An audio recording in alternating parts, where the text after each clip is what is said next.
Good evening, ladies and gentlemen, and welcome into the historic Tomato Bowl for tonight's district matchup. Actually, district doubleheader here on JISD Live. I'm Ryan Travis, class of 2014, and will be joined momentarily by Lee Traylor, class of 2005. It is Teacher Appreciation Night here in the historic Tomato Bowl, so we will see the teachers escorting the boys onto the field as we get our player introductions in just a moment. But first, let's take a look at tonight's district matchup. Your Indians coming in scorching hot, taking on the Crockett Bulldogs. Crockett comes into tonight's game with an overall record of 14-7-1 and 5-5 in district. Crockett is coming into tonight's game off a 3-0 win over Trinity last Friday. Jacksonville comes into tonight's game with an overall record of 16-3-1 and are currently on a 10-game win streak as they have torched their district schedule so far and currently sit in the top spot in district at 10-0. This Indians team knows how to find the goal and had a dominant performance over Hudson last Friday where they beat the Hornets 11-0. Jacksonville is closing in on the 100-goal mark this season and have the chance to cross that threshold tonight against this Crockett team. The last time these two teams met, Jacksonville came out victorious with a 5-0 win on the road. Now let's take a look at the season schedule. Jacksonville has been dominant in their district stretch of games, and they will look to keep their top spot in district with a big win tonight over Crockett. Both the boys and girls teams head to Trinity on Friday, and we will see both of these teams back in the Tomato Bowl next Tuesday against Diboll. The Diboll game for the boys will be senior night, so if you can make it to the Tomato Bowl next Tuesday, be sure to come cheer on your JHS boys team. And if you're not able to, we'll bring you all of those festivities here on JISD Live. And finally, let's take a look at the current district standings. Your Jacksonville Indians currently sit alone in the top spot in the district race with a 2-game lead over Palestine. Crockett currently sits in 4th place and is fighting to maintain that final playoff spot as we are in the closing stretch in this district race. Jacksonville need a big win tonight to maintain their lead over Palestine and will take on the Wildcats for the district finale on the road on March 15th. Once again, thank you for joining us here tonight on JISD Live. It is Teacher Appreciation Night here in the Tomato Bowl. Big thanks to all the hard work and effort that these teachers put in to make our Jacksonville students and give them the best opportunity they can to succeed in the future. And we will see some of those teachers tonight escorting this boys team onto the field. And then also tonight starting at 6:30, we do have your Jacksonville Fighting Maidens taking on the Crockett Lady Bulldogs. So boys first tonight, maidens to follow. And in just a moment, we will get our player introductions from PA announcer Grant Haney.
Ladies and gentlemen, welcome to this evening's matchup between the Crockett Bulldogs and your Fighting Indians. Let's first meet the visiting Bulldogs from Crockett.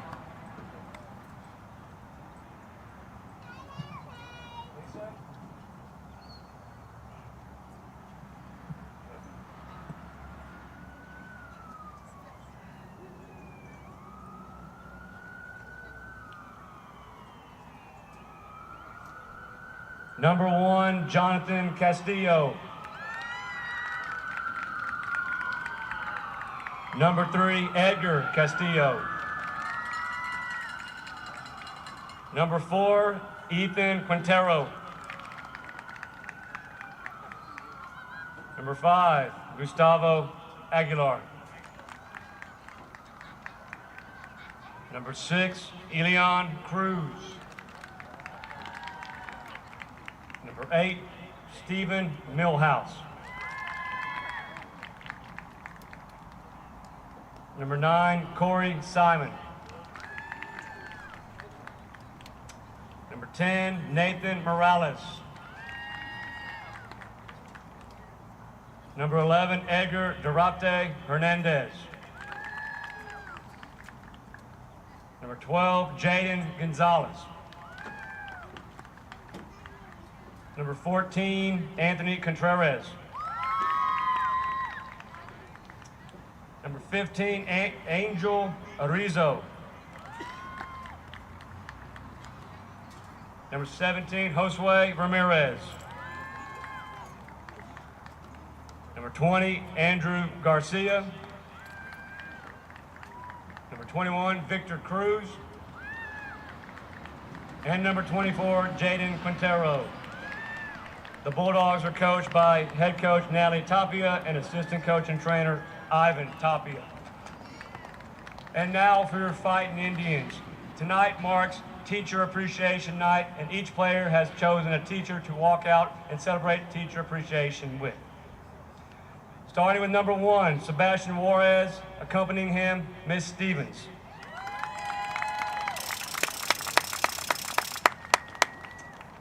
Number 2, Edgar Maria, and walking out with him, Mr. Carney.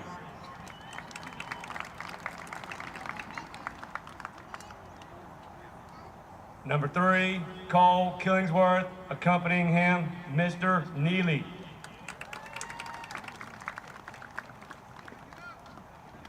Number 4, Jordan Cabrera, accompanying him, Coach Orr.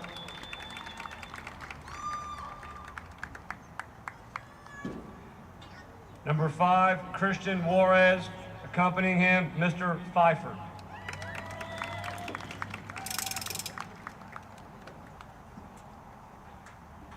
Number 6, Gerardo Arredondo, accompanying him, Miss Traylor.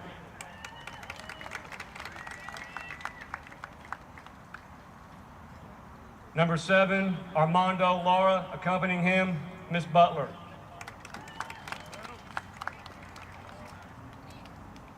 Number 8, Jack Torres, accompanying him, Miss Hernandez.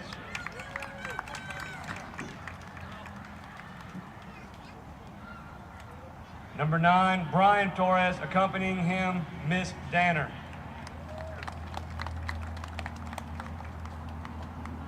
Number 10, Chris Cardenas, accompanying him, Coach Bootin' Scootin' Corey Cutin.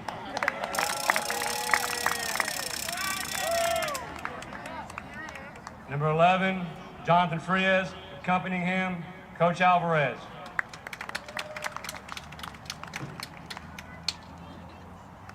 Number 12, Davian Tavera, accompanying him, Miss Russell. Number 13, Yair Balderas, accompanying him, Miss Hammock.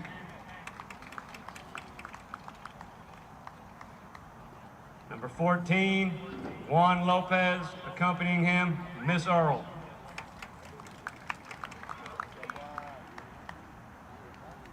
Number 15, Christian Castillo, accompanying him, Miss Morales.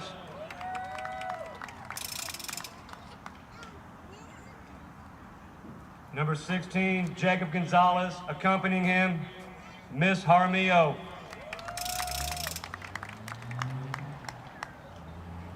Number 17, Johan Rangel. Accompanying him, Miss Yanez. Number 18, Cleaver Salazar. Accompanying him, Miss Robinson.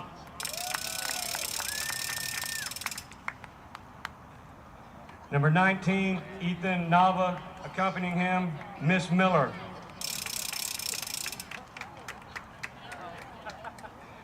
Number 20, Alvaro De La Luz. Accompanying him, none other than Mr. Trailer. Number 21, Axel Ramirez. Accompanying him, Miss Zavala. Number 23, Carol Cardenas. Accompanying him, Miss Vance. Number 24, Gabino Galvan. Accompanying him, Miss Miller. Number 88, Davy Smith. Accompanying him, Miss Goen. And number 98, Gustavo Ayano. Accompanying him, Mr. Lambert.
And now, if you would please rise, gentlemen, remove your hats for the playing of our national anthem.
An outstanding turnout here tonight on Teacher Appreciation Night.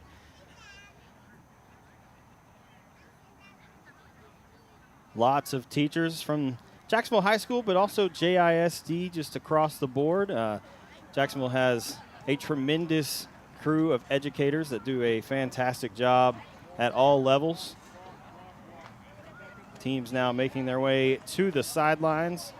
Crockett in white tonight, Jacksonville in their home blues. And we are just about set to get this game underway. Once again, Lee Traylor will be joining me momentarily as he got the opportunity to walk out with one of the Indian players.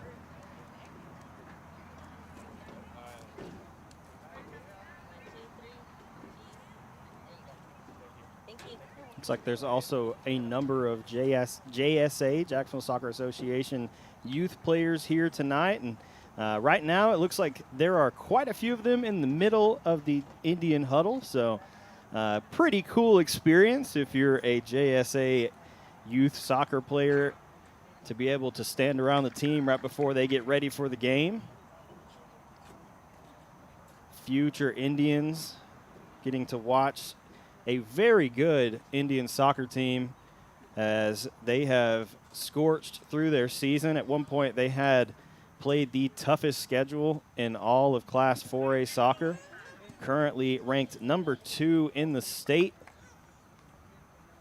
and are looking for a deep run into the playoffs and potentially a run at a state title this year. If there was ever a year to do it, this is the year.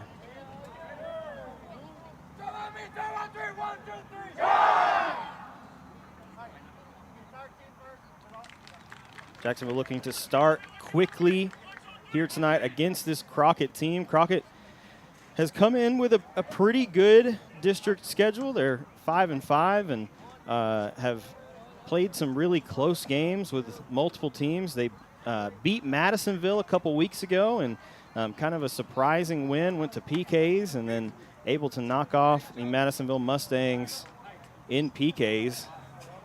And currently they sit in 4th place, so they are going to do everything they can to give this Jacksonville team a run for their money tonight and try to secure that 4th place spot. 4th place is the last spot in district that will make it to the playoffs. And this Crockett team is looking like they could find themselves in that 4th spot at the end of the season. Only a couple games left. We have the game tonight. There's a game Friday as the Indians and Maidens both head to Trinity and then both return home next Tuesday to take on Diboll, and then closing out their district play as this Jacksonville team does have a playoff warm-up game against Tyler High the following week. But they will be closing out district play against Palestine on the road. Those teams traded blows multiple times last season, and Jacksonville started off with the first blow a couple weeks ago as they were able to defeat Palestine 5-0 here at home. Crockett looks like going to get us started here from the historic Tomato Bowl.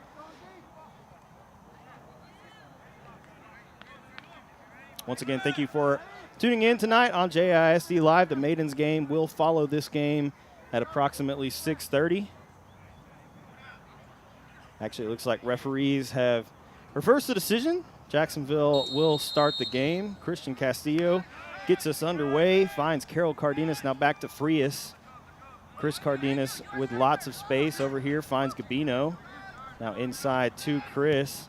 Some good passing here early from Jacksonville. Gabino is a little tangled up with the ball, finds Chris Cardenas though, now to Vera. Frias gonna send this one back to Cabrera. JJ looking inside for Tavera, trying to maintain possession. Crockett fighting against it. Balderas finds Frias. Now back to Cabrera. JJ sends this back to Davey. Crockett with some numbers forward. Davey able to slot that one between two attackers, finds Frias. Now over to Chris. Frias finds Gabino. Gabino with lots of room, going to make a run down the sideline. Actually going to play this one forward for Christian Castillo. Castillo cuts it back, looking inside, finds Carol Cardenas. Carroll now over to Yair, making a run down the far side. Yair gets the cross in, a little too far out in front of the Indians. Going to go out for a Crockett throw in on the near sideline. Hey, shift right, shift right.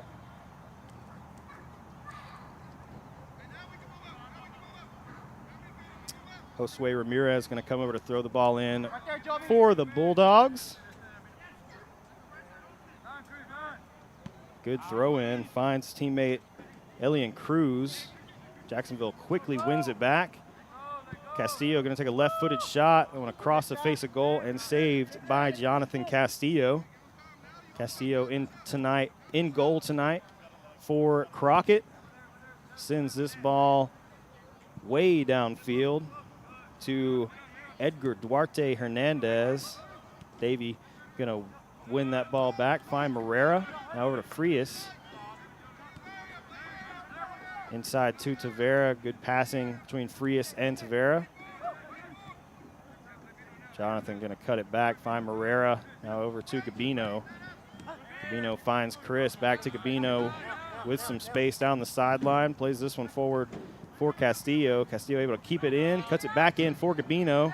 Going to let it go to Carroll. Takes a shot, and save goes to Jonathan Castillo.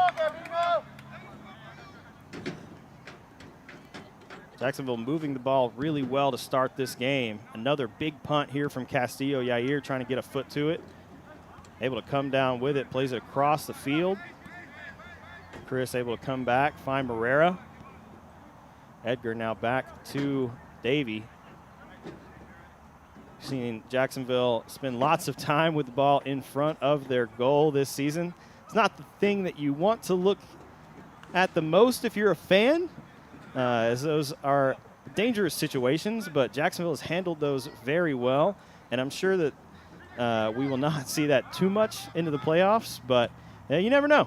Jacksonville seems to be very comfortable with the ball in front of their net, and Davey has done an excellent job being able to facilitate that ball once it's played back to him. Another ball played back to Davey. Going to send this one out for Gabino. Able to bring it down. Crockett wins it. Finds Chris Cardenas, though. Frias now over to Morera. Edgar looking to the near side for Gabino. Galvan sends this forward for Christian Castillo. Castillo looking inside. Now forward for Sebastian Juarez on pursuit on the far side. Able to keep it in play. Cuts it back. Cross coming in. Carroll Cardenas gets a foot to it. Crockett not able to clear it away, and it finally safely into the hands of Jonathan Castillo. Really good look from Jacksonville. Maybe even a little bit of a miscommunication there between Tavera and Carroll as they were both in the box. Carroll able to get a foot to it, but no one there for Jacksonville when the ball came back across. Carroll now sending this one forward for Sebastian. Ramirez able to get a foot on it for Crockett, and now sends it out of play for a Jacksonville throw. Yair quickly throws this in. That one goes off of Crockett. High into the air. Carroll Cardenas comes down with it for Jacksonville. Well played pass across. Finds Chris. Now to Gabino inside the 18 for Jacksonville. Cross comes in. Castillo gets a foot to it. Great block from Crockett. Chris Cardenas coming in trying to get a shot on goal, and Chris now currently down after the shot, so hopefully Chris Cardenas is okay.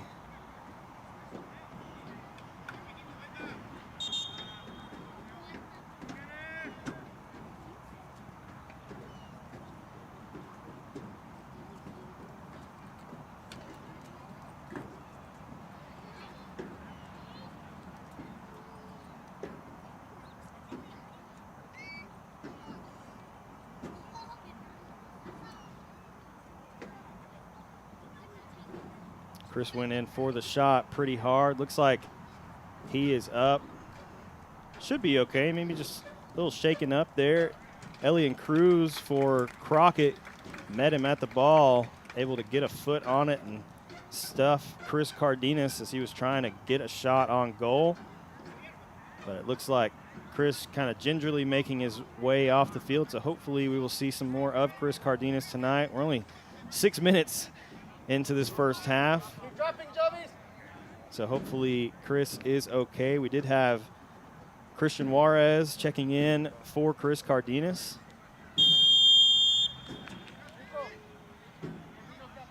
Ramirez going to send this one forward for the Bulldogs.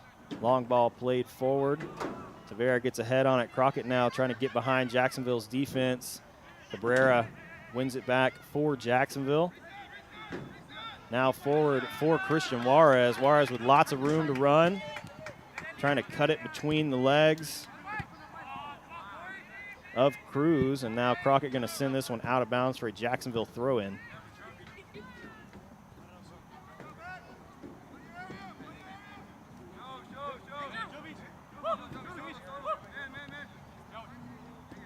Frias plays back to Edgar. Herrera now finds Galvan. Cabino inside for Christian Juarez. They're pushing the back there from Crockett. Nothing called. Christian Juarez now still fighting for possession. Crockett able to send this one forward. Frias finds Carroll. Good turn from Carroll Cardenas. Crockett able to get a foot on it. Some good defense from Edgar Duarte Hernandez. Jacksonville wins it back quickly. Christian Castillo looking across the field, slips as he hits it. Crockett able to win it. Now on the attack with Nathan Morales trying to send this one forward for his forwards. Herrera breaks it up, finds Frias. Carroll Cardenas now over to Balderas. Yair sending Sebastian Juarez down the sideline. Sebastian cutting it back in. Going to try to cut it back, get a right-footed shot across the net and inside the far post. A great first goal and a really well-executed shot from Sebastian Juarez. Gets Jacksonville on the board. 7 minutes into the game, 33:07 remaining. Let's take another look at that goal.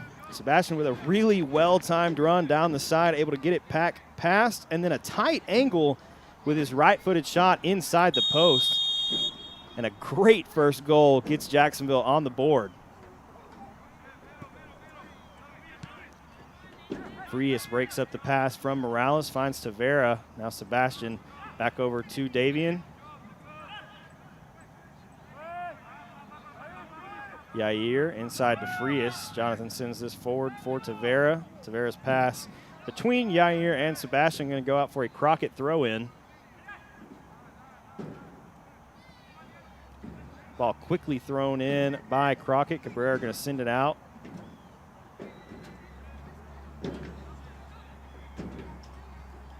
Ball quickly thrown in once again, finds Morales.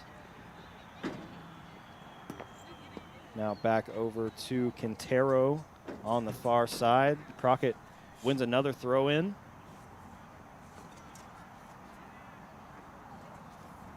Throw in down the line. Yair able to get a foot to it. Finds Carroll. Carroll to Frias. Christian over to Gabino. Gabino making a good run, trying to get behind the Crockett defense. Some good defense played there by Corey Simon. Able to win that ball from Gabino and draw the foul. So Jacksonville, I believe that was the first foul of the game. So first foul of the game is going to go against the Indians, and that will set up a free kick for Crockett. Jonathan Castillo going to step up to play this one forward for the Bulldogs.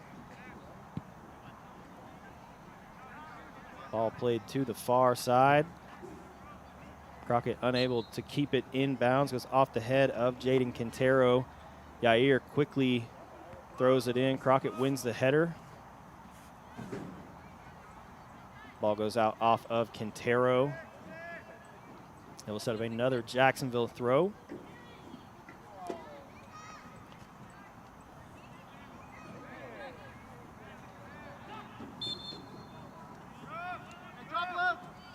Foul going to be called against Jacksonville, so that will set up a Crockett free kick. Ramirez sends this one forward for the Bulldogs off the head of Yair. Edgar Morera able to step up, win it, find Frias. Jonathan now for Christian Castillo, now over for Gabino. That one a little too far out in front of Gabino Galvan. Will go out for a Crockett throw in. Anthony Contreras gonna let Corey Simon step up to take the throw in.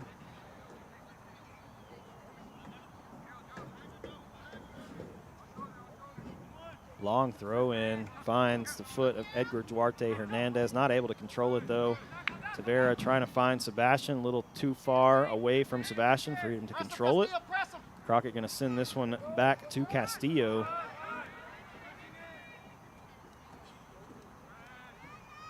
If you're Crockett, this is not where you want to have the ball on your end of the field. Jacksonville defends very well in their attacking third. Gabino finds Carroll, now back to Gabino, trying to keep it in, able to do so, and then ball gonna go out off of Gustavo Aguilar.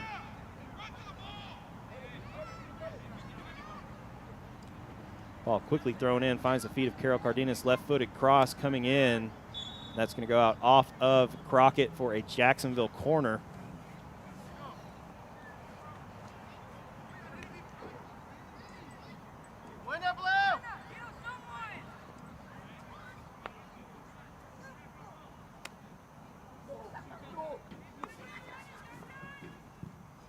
Cross comes in from Christian Castillo. Carroll Cardenas gets ahead on it, but a fantastic save from Jonathan Castillo, able to save that on the goal line. And Jacksonville will have another corner on the far side of the field.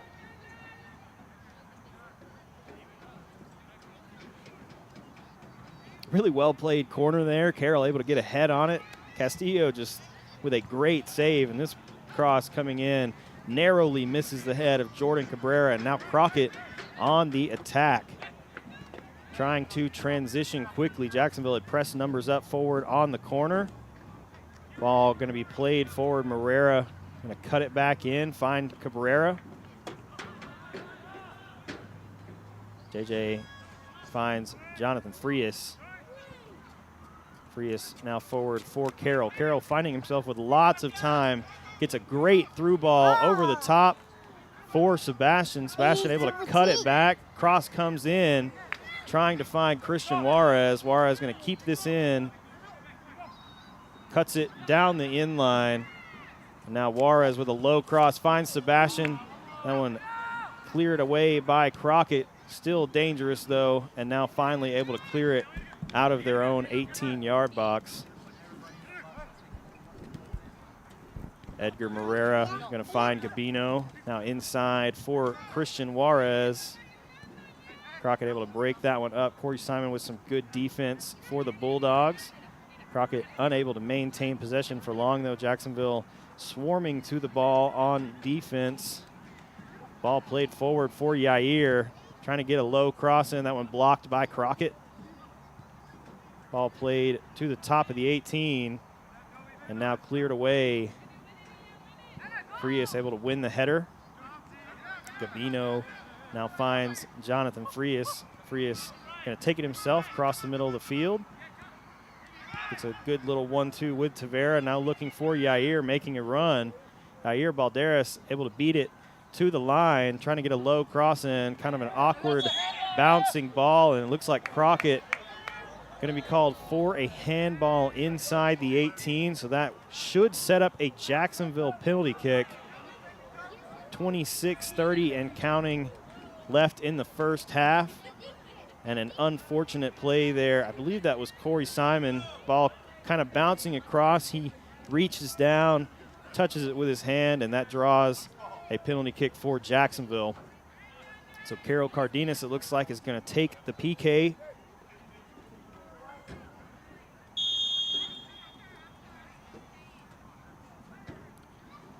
Low and right, away from the keeper, and a great PK taken from Carroll Cardenas. Number 23, Carroll Cardenas, and his teacher of the night, Miss Vance.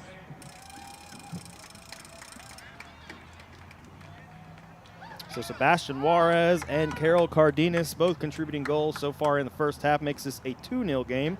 Let's take another look at the PK. calm, cool, and Ladies and collected gentlemen, for all from your Carol concessional needs, Cardenas. please visit Steps the up, North plays it End away concession. from the keeper Plenty of inside the items to post, and that choose makes from. this a 2-0 game. Jacksonville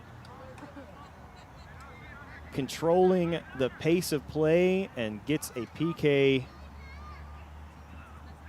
here early in the first half. About 15 minutes into the game. Just over 25 minutes remaining here in the first half. Davey Smith now finds Edgar Morera. Morera into the middle to Frias. Now to Christian Juarez. Gabino gets it back inside for Juarez. Now forward to Christian Castillo. Castillo playing this ball over to Gabino. Finds Carroll. Carroll with a low through ball for Sebastian to run onto. Sebastian cutting it back, looking across for Christian Juarez. Trying to maintain control. Good step there defensively from Crockett, able to win it and able to clear it.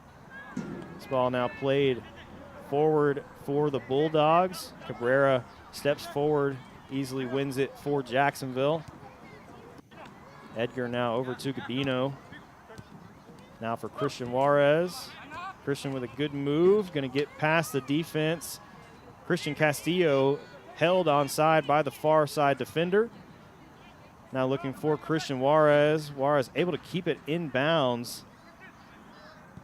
Castillo's pass now across to Frias. Frias going to control it, take a low shot. That's deflected off the foot of Josue Ramirez, out of bounds. So Jacksonville will have a corner.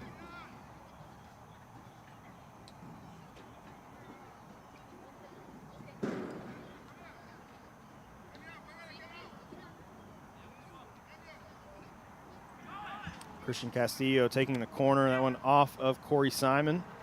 Now played forward by Crockett. Yair steps up, plays this one over the top, wide right. Not sure if that was a shot or if that was a cross, but it goes out for a Crockett goal kick.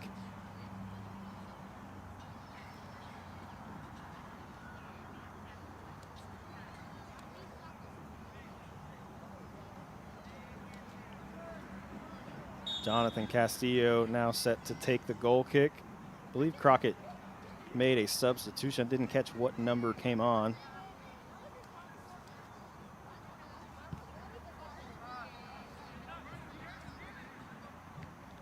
Yair plays this one up. Crockett able to head it forward. Good defense there from Jonathan Frias, able to win it back for Jacksonville. And then Yair's pass forward for either Tavera or Sebastian, a little too far away. Goes out of bounds. Crockett throws it in quickly.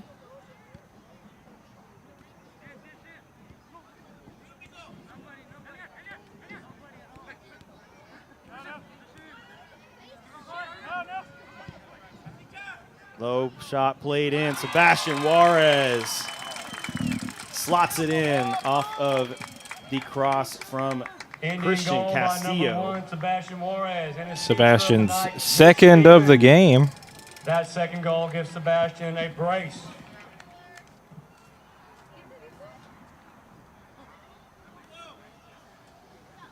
Welcome into the booth, Mr. Lee Traylor. Glad to be here. I had to take part in pregame festivities tonight, as tonight was Teacher Appreciation Night.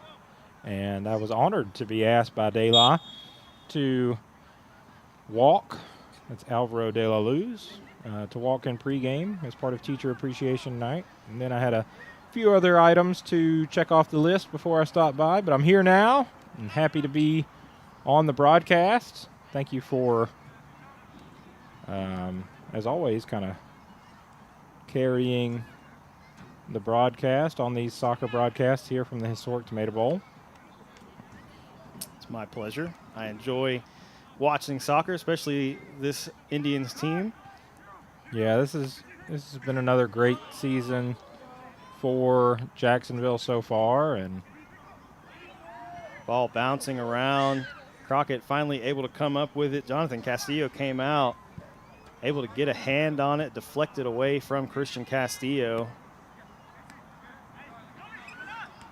Frias finds Gabino. Now over to Christian Juarez. Good move from Juarez. Good 1-2 with Jacob Gonzalez. Gets behind the defense. Corey Simon playing some physical defense, and Castillo comes out, makes the save. Yeah, really good play there from Jacksonville. Really good-looking action on that kind of give and go. But then good defense from Simon, able to fight back and showed some speed as well, in addition to that physicality. So good play by both teams there. And Crockett sends it out of bounds. Jacksonville going to make a couple subs. We have Ethan Nava, Gerardo Arredondo, and Armando Lara coming in. While we do have a stoppage, let's take another look at that last goal. Had the ball played through for Christian Castillo to run onto, and then Sebastian Juarez with another beautiful goal, makes 2 for him tonight. I believe that is called a brace now. I've heard that a lot. We discussed that the other day. Yeah, I've heard that a lot from Grant Haney, and I'm not going to second guess the 2023 Teacher of the Year for Jacksonville High School. So we're going to call that a brace. Jacksonville offsides. Crockett had stepped up a little bit there, drawing Jacksonville offsides. And Frias, I also believe, was offsides in addition to Jacob Gonzalez. And I think Armando Lara might have been offsides as well. So Jacksonville not playing the offsides trap there from Crockett super well. Yeah, so and a good job by the Bulldogs. You know, they caught Jacksonville there being aggressive. So we'll set up a free kick for Crockett. That's Josue Ramirez sending that ahead. Ethan Nava steps up, wins it for Jacksonville.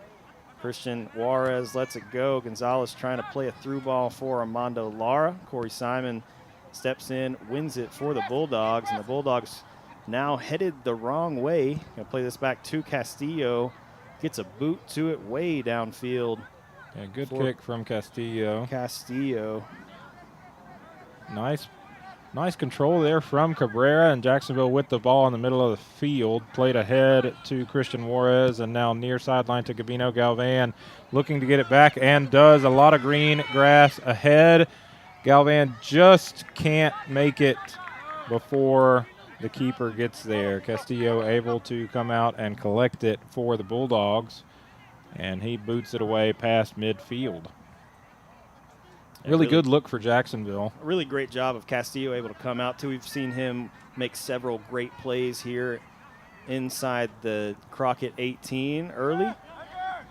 Jacksonville's had a number of opportunities. They've been able to finish 3 of those, really 2 and a PK. But Castillo has done such a good job so far of coming out and winning some of those balls that we haven't really seen a lot of the other teams Jacksonville's played in district.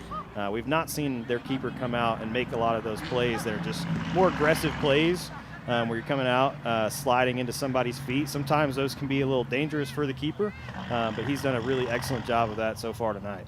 Yeah, and I know the score's 3-0, but, you know, credit Crockett, they've got some defenders. They've got some athletes back there, and we've already seen that a few times from Corey Simon and from Jonathan Castillo.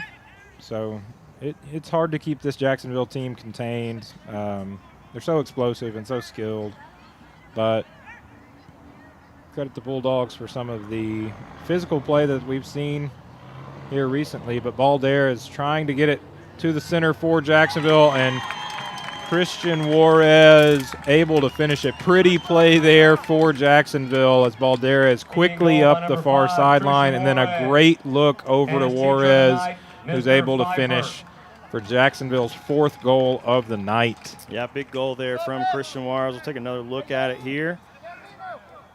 Really well played ball through for Yair, and then a really great low cross, able to kind of beat Castillo. He was expecting maybe a high cross there, and a low cross kind of back towards the penalty spot there from Yair, able to find Christian Juarez with some space behind the defense. Yeah, Paul on our game last Friday talks about how that's just such a hard ball to defend as a keeper when the cross is not only coming across your face but going away from you a little bit, and that was just such a well-played ball from Balderas. And a really good finish from Juarez. So some of that skill and explosiveness that we talked about just a minute ago on display there for Jacksonville. And Jacksonville with a 4-0 lead. Another great ball played through for Armando Lara. Gets behind the Crockett defense. Castillo with another great save, able to deflect that one all the way across out for a Jacksonville throw-in. Yeah, that's not an easy play, so credit Castillo. I mean, Armando Lara charging at you. We've seen time and time again that he is dangerous in that kind of opportunity. Cleaver Salazar with the throw-in finds Gonzalez. Nice ball from Gonzalez. Shot goes wide right from Arredondo. Good look from Gerardo, just a little too wide. That will set up a Crockett goal kick. Yeah, a play like that Jacksonville makes look kind of routine and kind of easy, but that is not an easy play to set up, and they sure made it look easy. They got a really good look at the goal, but just wide. So Castillo sends it ahead. Now Alvaro with the ball for Jacksonville, plays it back all the way to Davey. Davey plays it ahead to Ethan Nava. Nava with the ball midfield, sends it forward. Jacob Gonzalez controls it, looks to get it ahead to Juarez. Juarez out in front. Nobody in front of him, and scores bottom left of the goal. Great play there from Indian Jacksonville goal by number 5, to get Christian Juarez. And his teacher of the night, Mr. Pfeiffer. as we got the teacher of the night shout out there for Adam Pfeiffer from PA announcer Grant Haney. But yeah, Christian Juarez able to finish that great look there for Jacksonville. Yeah, we'll take another look at the replay here. Really good anticipation from Christian Juarez. Able to get behind the Crockett defense, and then great composure to take his time and play it past the keeper far post. Ethan Nava able to get ahead on it, finds Cabrera. Cabrera now back forward past the Crockett attacker for Nava. Jacob Gonzalez trying to shield off the defender. Good now defense. Gets a foot on it, able to keep it in bounds as well. Really Gonzalez great now play sends from this Gonzalez. forward for Kleber, a little too wide, out of bounds. That'll set up a Crockett throw-in. Really great play from Gonzalez, able to contest there, get possession, and almost set up a really good opportunity for Jacksonville deep in Crockett territory, just out of the reach of Kleber Salazar. So Crockett set to throw it in. Looks like that's going to be Josue Ramirez for the Bulldogs. Yeah, and we see this Jacksonville team just time and time again able to defend in attack. If they don't have the ball, basically everyone on the field for Jacksonville is defending. You don't see that from a lot of teams, and that's something that Jacksonville does exceptionally well. They defend in the attacking third, they defend in the midfield, and we don't see it a ton unless they're playing one of their more competitive teams, such as a Palestine, where they're getting lots of pressure and looks on Jacksonville. But they also defend very well in the defending third of the field. Yeah, this Jacksonville team is so dangerous in transition, and like you mentioned, they just constantly pressure the ball. Great ball here from Chris Cardenas, finds Kleber. Cross coming in, trying to find Armando Lara. Corey Simon able to get ahead on it, still fighting for possession. Alvaro steps up, Simon going to go down. Yeah, that looked like a clean play, but a really, really physical one as both Corey Simon and I think it was Gerardo Arredondo were going for the ball. Both of them had a head of steam, and both of them contacted kind of at the same time. Great defense there from Corey Simon on that possession, able to break up what was a really good look for Jacksonville, headed towards Armando Lara, and then it didn't stop there.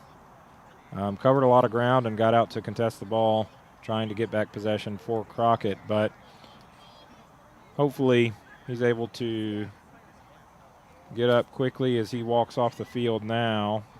Yeah, those are tough plays as a defender. You're coming out with a full head of steam. I mean, he won the ball, and then he's trying to beat Jacksonville to it, and Alvaro de la Luz able to get a foot on it, and sometimes when you're going as fast as Corey Simon was and you get just brought to a halt basically by Alvaro sticking a foot in there and getting a foot on the ball, those are not very fun. Yeah, when you're on the receiving end. Credit both of those players, both Alvaro and Corey Simon. Neither one of them was scared to go for it when it was obviously going to be some contact. As that ball sent towards goal, Jacob Gonzalez wide right, and high. So credit both players, as neither one of them afraid to go for it there. Hopefully Corey Simon can get back in the game quickly. He's a big part of this Bulldogs team, at least so far in this game. And now Jonathan Castillo set to send it away for the Bulldogs. Castillo sends this to the far side. Pass intercepted by Chris Cardenas. Good to see him back on the field after he got injured the first 5 minutes of the game. So good to see that Chris is okay and back in the game. Edgar Marrera now sends this back to Davey.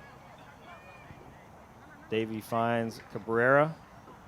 Jacksonville once again working the ball across the top of the 18. Now able to find Nava. Nava finds Axel Ramirez. Ramirez going to send this across to Arredondo. Gerardo with a good move, looking for Alvaro de la Luz on the far side, and a good step from the Crockett defender, able to play that one out for a Jacksonville throw-in. Looks like that was Nathan Morales on defense for Crockett, as De La Luz trying to get possession for Jacksonville. It makes its way to Ethan Nava and then sent back by Morales.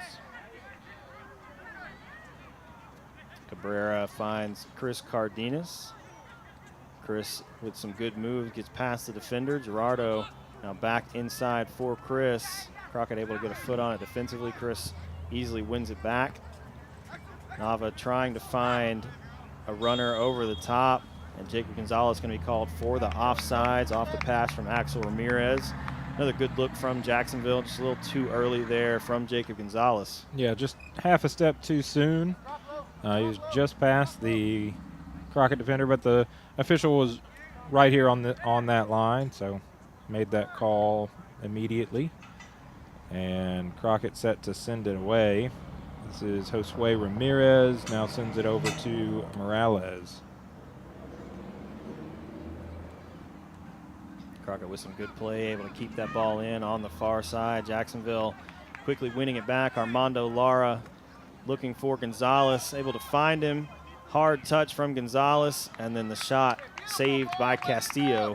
Hey, keep trying it, Jacob. Yeah, really great ball there from Armando Lara. And Jacob Gonzalez sent a hard ball towards goal. Good stop from Castillo, but a good look for Jacksonville. Castillo sending this ball forward, finds Marrera. Now Nava back to De La Luz.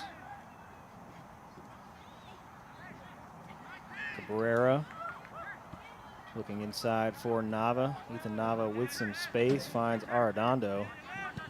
Gerardo sends this ball over the top for Salazar. Good defense there from Elian Cruz. Back to Castillo, sends it forward. Nava wins the ball off the clear from Crockett. Ramirez now over to Salazar. Back inside for Nava. Nava finds Chris Cardenas. Chris trying to send that to Alvaro on the far side. Still fighting for possession. Crockett able to get ahead on it. Send it forward. Nava going to send this back to Davey. Davey cool as ever. Finds Cabrera. Back to Davey. Crockett with an attacker pressuring Davey. Able to send it forward for Salazar.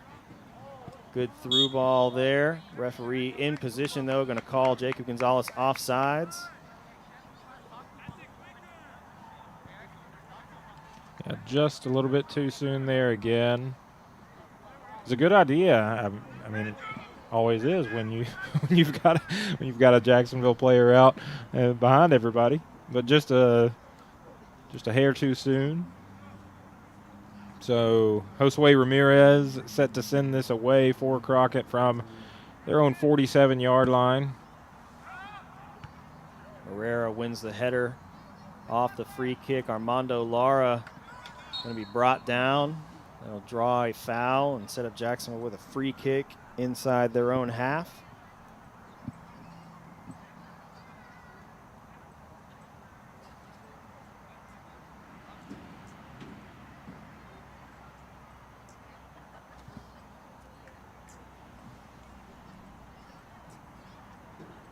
Cabrera going to step up, quickly play it to Arredondo. Gerardo with some space. Looking inside for Armando. Sends us forward for Alvaro de la Luz to run onto. Hard collision there. Going to draw the foul, so Crockett will have a free kick.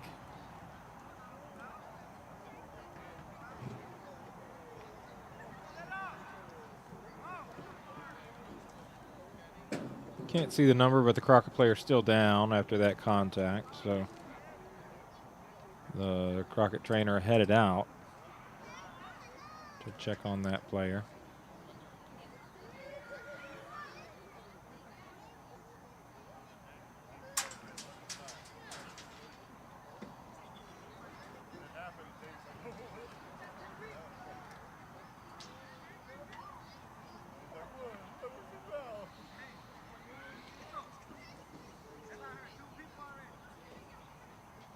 Yeah, hopefully he is okay.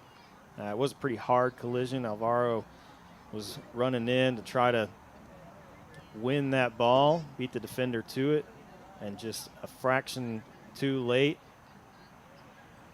Yeah. It was a relatively clean tackle. It was just a little too aggressive for where he was on the field. Yeah, and the Crockett player went hard to the turf, and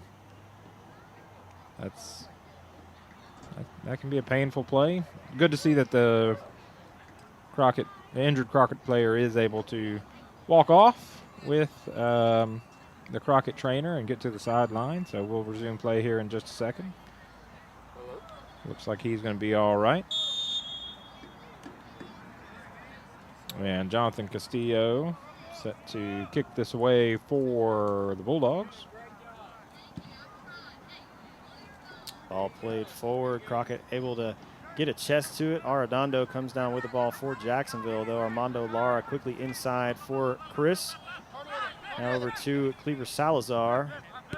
Salazar playing this one forward. Jacksonville with several guys in the offside position going to let this one go. Corey Simon going to send it back to Castillo. Castillo now going to play this one far down the field. Alvaro de la Luz steps up, goes off of his back. Arredondo now forward for Armando Lara, broken up by Crockett. Ball finds Cleaver Salazar. Ramirez inside to Salazar, sends it forward for Axel Ramirez. Corey Simon back in the game in defense and draws the foul. Axel going to be called for the foul, trying to get possession, and kind of went over the back. So Crockett again set to kick this out of their own end zone.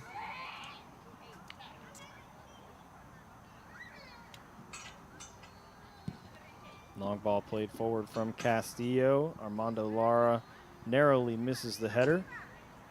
Crockett now going to send this one over the top. Cabrera gets ahead to it. Nava finds De La Luz.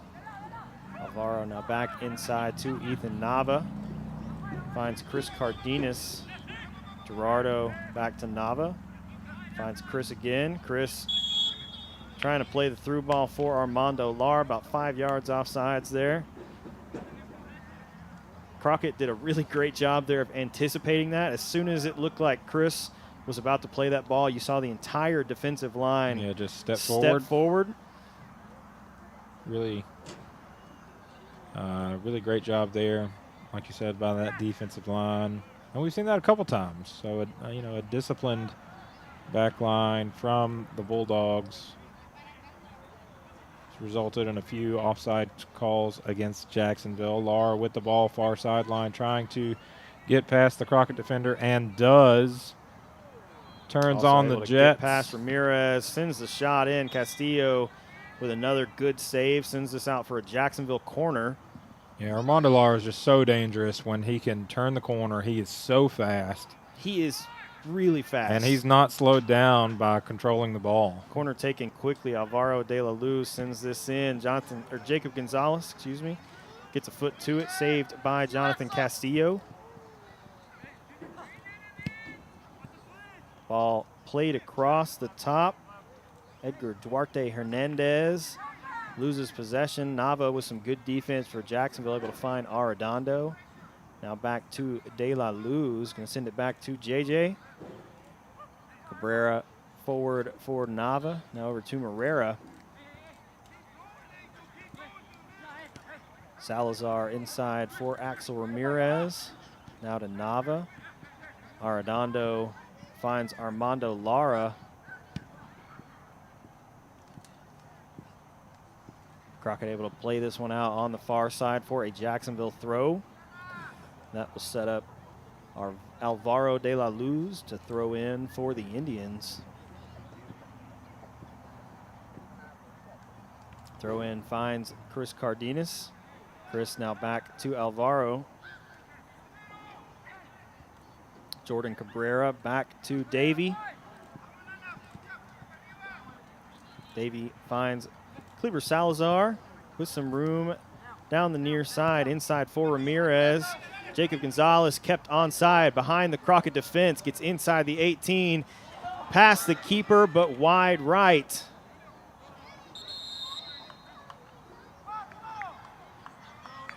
Crockett now going to make a substitution. I believe that is Jaden Gonzalez that just came on, and Angel Arvizu goes off for the Bulldogs. Castillo now taking the goal kick. This one to the far side. Armando Lara going to let it go out of bounds. Just under 2.5 minutes here left in the first half. Jacksonville leading 5-0. I believe they have now crested the 100-goal mark on the season. With that, I believe they needed 4, so they should be at 101 if my math is correct. And Jacksonville will have a dangerous free kick opportunity with about 2 minutes left here in the first half from just outside the Crockett box.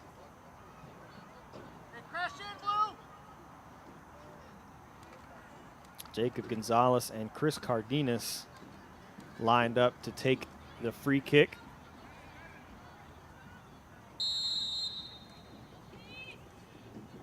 Chris fakes, Jacob plays it low and into the hands of Jonathan Castillo.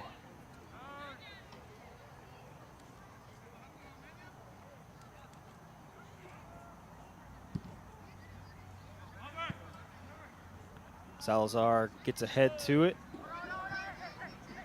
Morera able to find Cabrera, able to win it back for Jacksonville.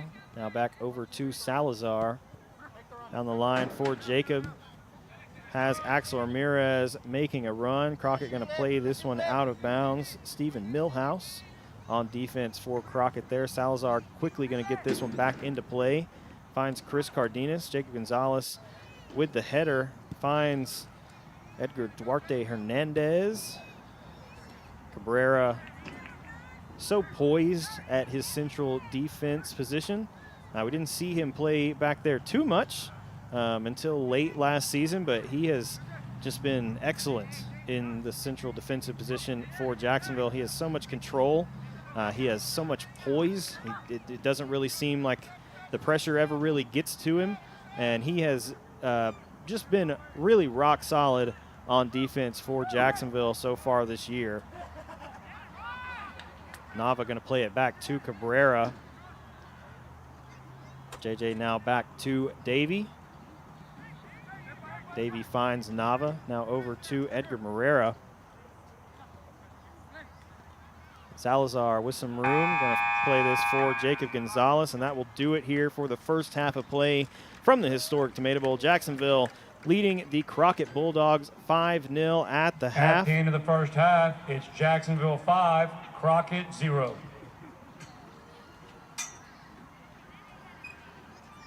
I believe I still have a goal pulled up that we could watch a replay of real quick. We did have the ball played through there for Christian Juarez, and then Calm, Cool, and Collected plays it inside the goal. So that was goal number 5. Had a PK from Carol Cardenas, 2 goals from Sebastian Juarez. And a really solid first half from this Jacksonville team.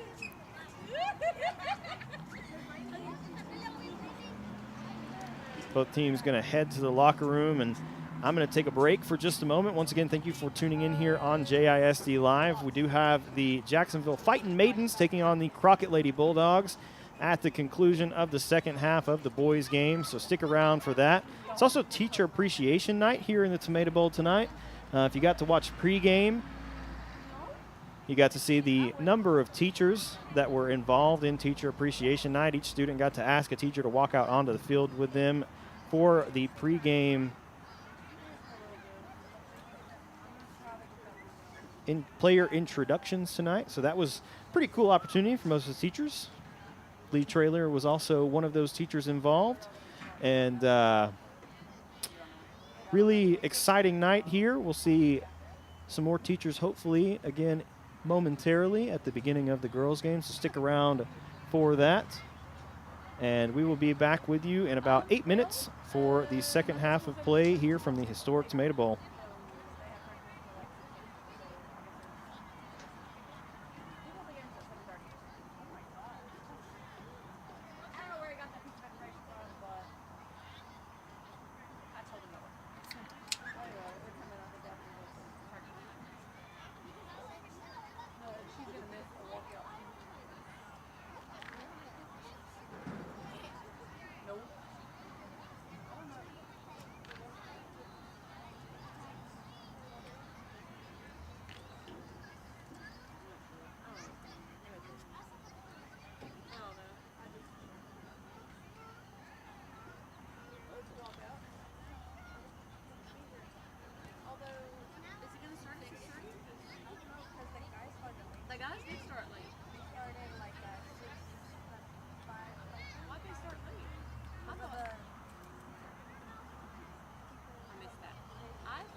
Ladies and gentlemen, let's hear it for your fighting Indians.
Ladies and gentlemen, it's not too late to get that special something from the North End concession from JMS Spanish Club.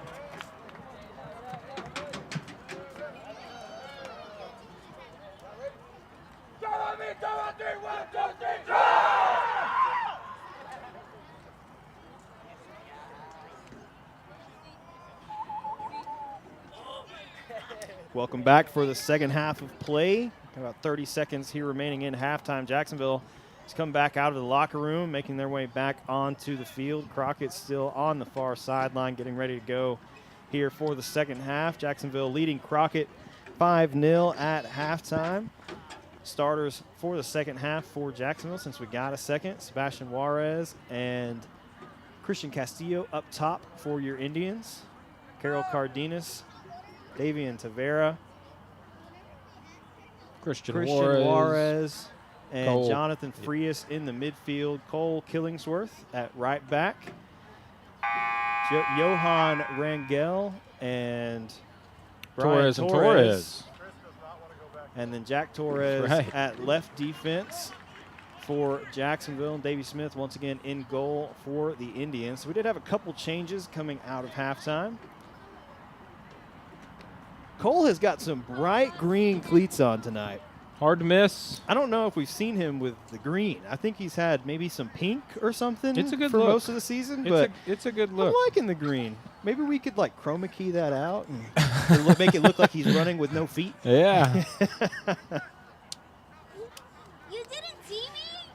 It's a pretty good look as Crockett sets up at the 50. And that looks, well. Also looks like they've moved Corey Simon potentially up to forward. He's making his way over. Yeah, and he's to still walking the kind of near side. gingerly.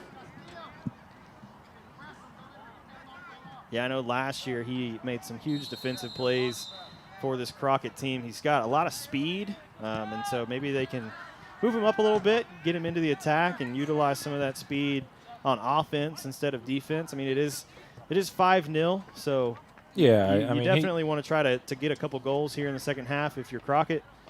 he was an impact player for them in the first half, and if he can make an impact on the offensive end, you gotta imagine that's the strategy. Trying to manufacture some offense down 5-0. Jacksonville with an opportunity, but some good defense on the back end from Crockett, sent out of bounds. So Jacksonville will throw in from about the 20. Yeah, it was a good idea there from Christian Castillo. You see Jacksonville with lots of through balls that they make throughout the game, and another one just a little too far out in front of Sebastian Juarez. Jack Torres with the ball now, trying to get it down the in line. Ball goes out for a Crockett goal kick. Now set up Jonathan Castillo to play this one forward for the Bulldogs.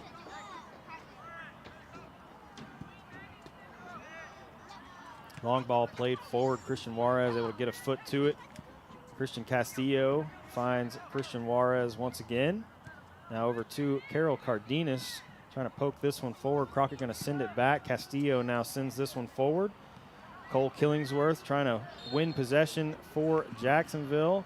A little push in the back there from Corey Simon will set up a Jacksonville free kick.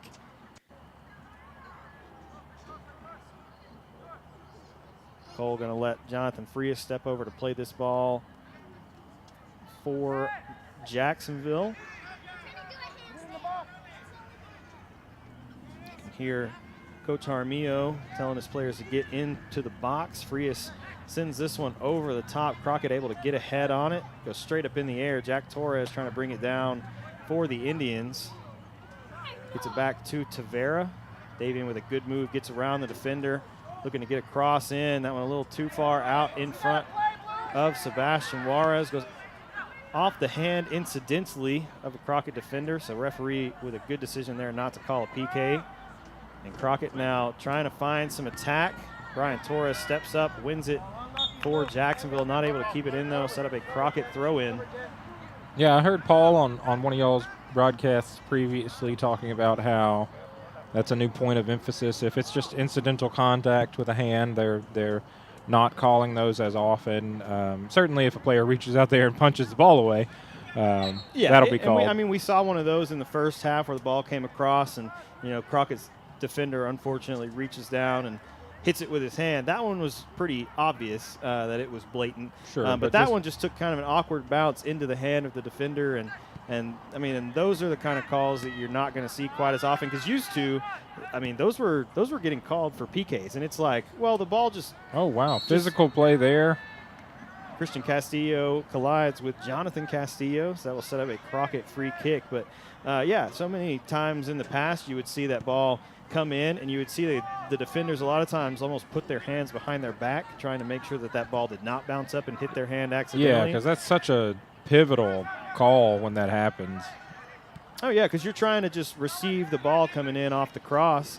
And, if it takes just a weird bounce, especially, turf is so much bouncier than grass is. Right. You get some and there's some kind of strange oftentimes bounces. a lot of bodies, around there. Yeah. A bunch of people And vying so for the ball. There were a lot of times where you'd get some PKs called on stuff that was really incidental and honestly probably shouldn't have been called. So the fact that they've kind of made that a point of emphasis to not call those as often, or just to not try to call them at all, is, I think, a really big step forward for officiating.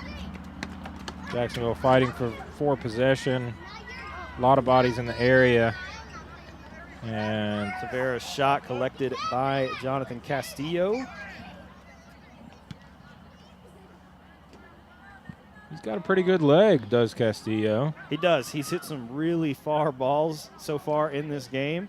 I think one of his first punts, he hit to the opposite 35. So we've seen some really good play from Jonathan Castillo tonight in goal for Crockett. And unfortunately, Jacksonville, is really good at winning those 50-50 balls. They've shown that basically in every game this season, that when it comes to those 50-50 balls getting played out by the keeper or off a free kick, they do such an excellent job of getting ahead on those or being able to bring them down and control them. And that's something that most of the other teams that they've played against have struggled with, is being able to compete with Jacksonville on those balls where it could go either way. And Jacksonville is just really strong in winning those. Crockett now going to play this one out for a Jacksonville corner. Looks like Christian Castillo headed over for that corner and now just taps it in to Christian Juarez. Good move from Juarez to get inside, now into the air, headed by Crockett. Crockett needing to clear this one away. Sebastian Juarez able to come down with it. Christian Castillo with a rocket goes off the hands of Jonathan Castillo. Now we'll take another look at that shot real quick. The ball kind of had a little bit of heat around. On it. Good block, good. A little bit of heat. Yeah, a little bit of heat. Good defense from Castillo, because that was a rocket. And now a corner from Jacksonville. Carol Cardenas heads it into the air. And then it's going to be another corner for Jacksonville as Christian Castillo sent it kind of in the direction of the goal and then headed out by a Bulldog. So Castillo trots over to handle this corner. He sends it towards goal. Cleared away by Crockett. Castillo able to win it on the far sideline for Jacksonville. Now trying to get past the defender. Finds Christian Juarez. Juarez with a good move towards the end line. Going to cut it back in. Sebastian gets a foot on it, but a little high from Sebastian Juarez. That'll go out for a Crockett goal kick. Through the uprights. You know, different part of the calendar. Would have been worth 3. Corey Simon able to get ahead, try to flick that one on. No one there for Crockett. Played back by Torres all the way to Davey Smith. Now over here to Jack Torres. He plays it ahead to Tavera. Good move there from Davian Tavera, trying to play this ball over the top. Crockett able to win it off the header. Rangel sends it back forward for Carol Cardenas. Carol finds Christian Juarez. Jacksonville going to be offsides. Christian Castillo in pursuit off the pass from Carol Cardenas. But another good step forward from the Crockett defense, able to draw them offsides. That will set up a free kick. We get a yellow card against Christian Castillo for, I think, sending that ball to goal after the call. Looked like the official just took his time getting over there, but wasn't happy with not stopping when the whistle blew. Yep, so Christian Castillo showing the yellow card. Armando Lara will come into the game for him. Got to be careful. Those kind of yellow cards are not something you want to see from this Jacksonville team. I believe it's 5 and you have a game suspension. Yeah, they add up. So that's something that they need to keep an eye on here, especially into the postseason. Davian Tavera looking for Armando Lara, going to be called offsides. Crockett trying to send this ball forward quickly over the top. Simon able to get a head on it, flick it on. And Davey going to let this one go out for a goal kick. Good looking play there for Crockett. And, a good head on the ball from Corey Simon. But Davey able to shield and let that go out, and now set to kick this away. Good kick from Davey. Good tap from Carroll now. Juarez with the ball on the near sideline. Sends it ahead. Carol Cardenas collects it. Now, good look across the field. Christian Juarez hits it. That one off the crossbar of the uprights. So that'll go out for a Crockett goal kick. Really good cross from Carroll through traffic. Yeah, I'm not sure that Christian Juarez was quite in the position to be able to hit that first time, but that's definitely one that you want to see him take when he still has the space. Crockett was able to close down his space a little bit. He still got a good shot off, just a little too high. Kept in bounds by Ethan Quintero. Now played back to goal. Jonathan Castillo with the ball for the Bulldogs. We approach the 30-minute mark remaining here in the second half. Jacksonville ahead 5-0. Cole able to shield off Anthony Contreras.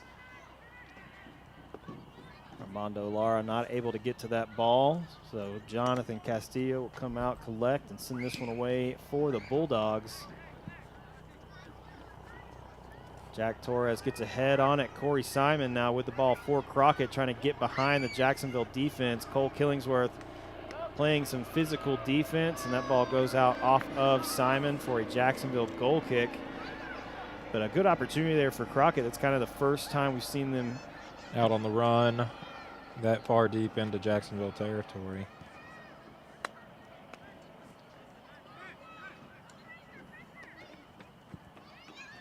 Davey sends this one forward, headed by Crockett. Brian Torres going to send it back the other way. Hernandez fighting for possession against Carol Cardenas. Carol gets a foot on it. Christian Juarez now finds Tavera. Davian makes a good move, plays this through for Armando Lara on sides behind the Crockett defense. Armando able to cut it back and finish. What a sequence for Armando Lara. We see this almost every game. We've already seen it this game, where he gets out behind the defense and he is so explosive, so fast with the ball. And then a great move to get open. Clear look at the goal and able to pay it off. Great play from Jacksonville. Great. Take another look at that real quick. Really good job of timing his run from Armando Lara, and then a great cutback to give him some space away from the defender, and then a right-footed shot inside the post past Castillo makes this 6-0 for Jacksonville. Yeah, and it's offense like that puts their opponent in a position where they're motivated to play a lot of people back and to play a lot of people in defense, which puts you in a position where that run earlier that we saw from Corey Simon, when he's down there on the run, he doesn't have, that many teammates around him. And, Jacksonville just puts you in such a difficult spot because they're so – Armando gets a good play and finds Sebastian, who slots it in. Two quick goals here for Jacksonville.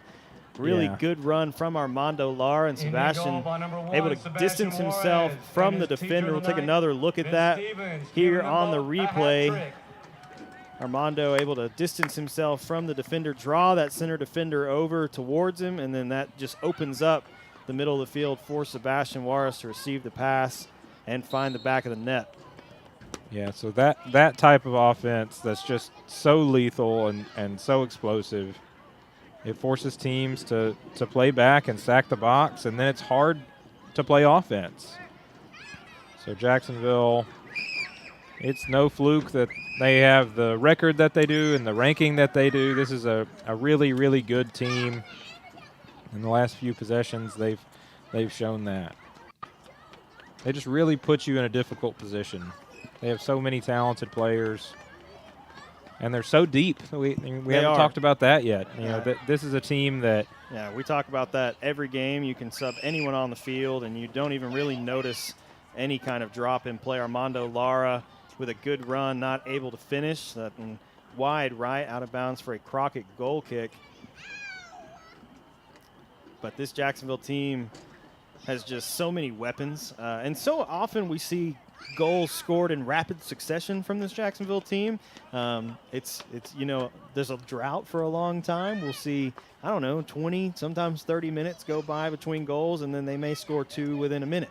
Yeah, they certainly can string together goals and just kind of take a game that seemed like it was in striking distance to a game that's not, and they've done that plenty of times this year. Corey Simon fighting for possession with Cole Killingsworth. Cole able to send this one forward, finds Brian Torres. Torres hits Christian Juarez on the run. Christian now looking to play a through ball for Davian Tavera. He was onside, so he gets behind the Crockett defense. Tavera slots it in. And 8 goals now for Jacksonville after a great run from Davian Tavera. Similar finish there from Tavera, just like we saw from Lara earlier, as he's able to really pull off a great move to get space and then hit the bottom left corner of the net. Taking another look at it here. I really thought the referee was going to call them offsides. There were a couple Jacksonville players that it was close, but Davian Tavera running from a distance, I guess, since the attackers for Jacksonville stopped. Crockett not really able to drop numbers back defensively. I think they were expecting an offsides call as well, but a really good job by Davian, able to continue his run, and then great composure to able to stop that ball and then find the back of the net. Yeah, a good job by the officials here tonight. There have been several calls that, just seemed like they were the right call at the right time, and it's been balanced. Doesn't seem like they're favoring either team. No, the officials have done a really great job calling this game tonight. We've seen some kind of softer fouls that maybe wouldn't get called here and there, but they've done a really good job of controlling the play and not letting it get out of hand. Yeah, because, for sure. There's so often that these games can get really physical, especially when you do have one team that's, winning by a large margin. Yeah, and it's a district game. These are this game. Well, and Crockett's still in fourth, so they're still fighting for a playoff spot right now. Jacksonville sitting undefeated currently in district, and it looks like that will probably continue that streak here tonight. Yeah, but just these district games, neither team is going to take it for granted. What a shot from Christian Juarez. It is hard to put that ball in a better place than what we just saw. It is. We'll take another look at the replay here. A really good run from him. He played it past the defender, runs onto it himself, then cuts it back, finds some space, hits it left-footed across the face of the goal and upper 90. Coming into the game, let's hear it for number 6. Really great finish there from Christian Juarez. That is not an easy level of difficulty shot. It's not, and that's also Christian Juarez's hat trick tonight. So 3 goals for Christian Juarez. Jacksonville stretched this out to 9-0. They made a couple subs. I think Sebastian has a hat trick as well. Is that correct? So that's what Grant Haney said earlier. And so I know Sebastian. I believe the one he scored just a moment ago was a hat trick, yes. So he had 2 in the first half. So, yeah, we've got 2 players with hat tricks here tonight. And Jacksonville deep in Bulldog territory. Tavera plays it over and now gets it back, but called. Yep, Chris' shot gets blocked there, and I guess maybe Davian was in an offsides position when Chris hit that ball. So offsides called. Crockett will have a free kick from inside their own goal box.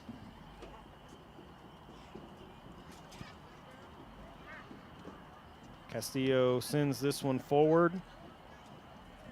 Hernandez going to play this one to the far side. Now back inside. Tavera first to it for Jacksonville. Finds Armando Lara on a run in behind the Crockett defense. And another great finish from Armando Lara. Between the legs of Jonathan Castillo.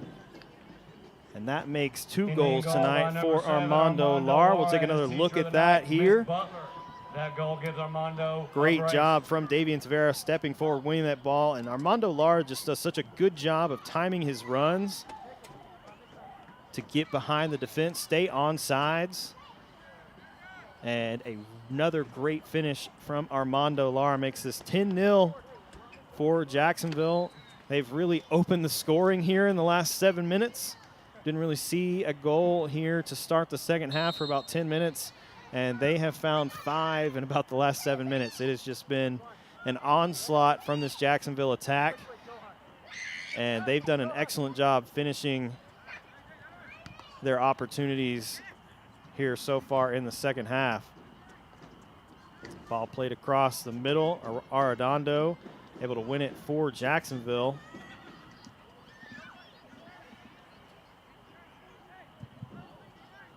Now finds Cole to Nava. Nava trying to play a through ball over the top for Salazar, a little too far out in front. Castillo now going to send this one away for Crockett. Cole not able to get a foot on it. Corey Simon fighting for possession with Cole Killingsworth on the far side. A good step there from Juan Lopez, sends it out of bounds for a Crockett throw-in. Yeah, and good defense from Killingsworth as well, fighting for the ball. Simon set to throw it in.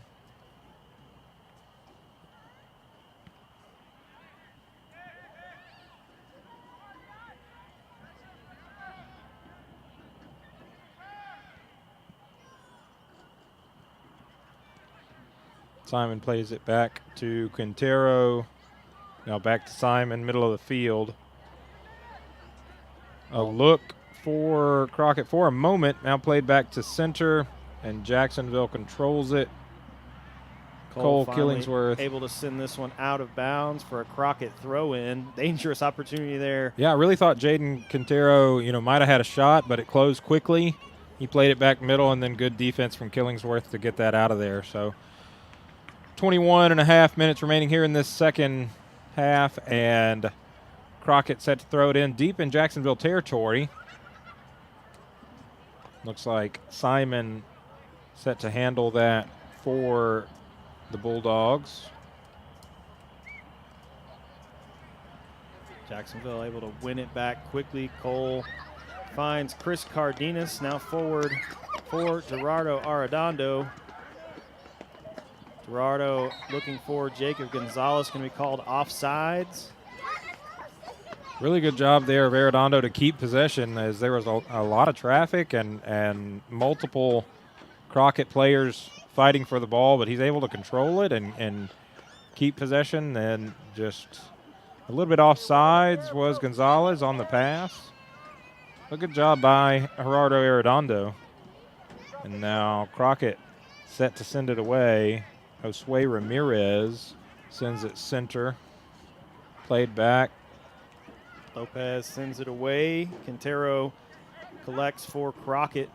This ball sent over to the far side. Chris Cardenas comes up with it off this challenge from Cole Killingsworth. Gonzalez pass broken up by Crockett. Crockett now finds Simon.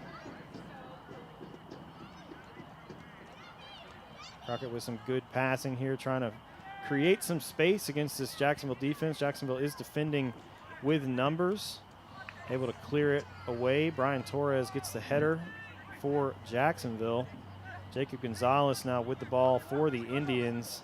Good move inside, trying to find Salazar. Salazar's onside, gets behind the defense, gets the shot off wide right. Really good look there from Cleaver Salazar making the run, but really good defense closing the space by the Crockett defense. Yeah, like you said, good job by Clever to get there, but you know, this Crockett team not giving up, and some good defense played leads to this goal kick. Ethan Nava going to be called for the push in the back there. So that will set up a Crockett free kick. Should be about midfield.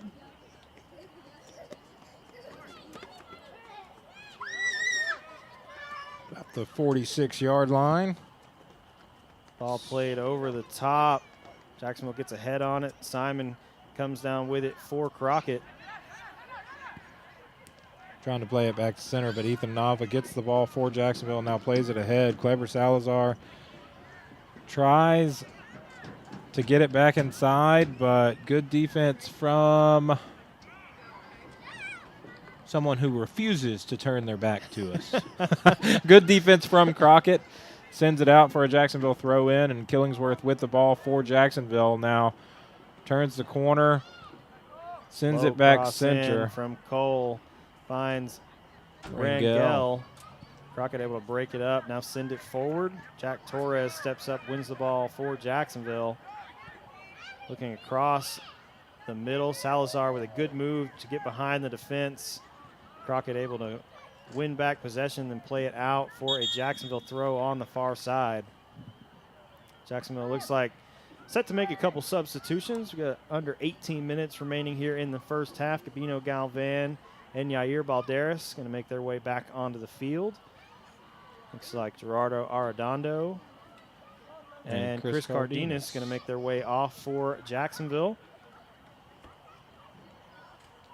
It's a pretty good illustration of what we talked about earlier when you sub. You know, you're subbing out Chris Cardenas and Jerry Arredondo, so that's a lot of talent coming off the field. But you're subbing in Gabino Galvan and Yair Balderas. So a really deep Jacksonville team.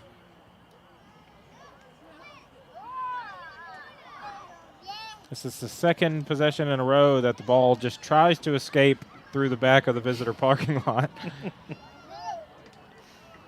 It happens. It's not nearly as bad as Salina was, where they just had mountains of space around their field.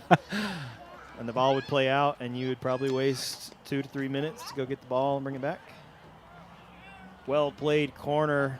Really well-played off corner. The head of Cleaver Salazar over the goal. So Crockett really with nice a goal kick. Really nice ball from Balderas on that corner. Just couldn't quite pay it off with the header. So now Crockett with possession. Balderas with the interception. Quickly ahead, Jacksonville. Good opportunity. Ball still in front of the goal, but cleared by Crockett. So some good defense from Crockett. As Jacksonville had a really good look at the ball after it deflected right out to Gabino Galvan.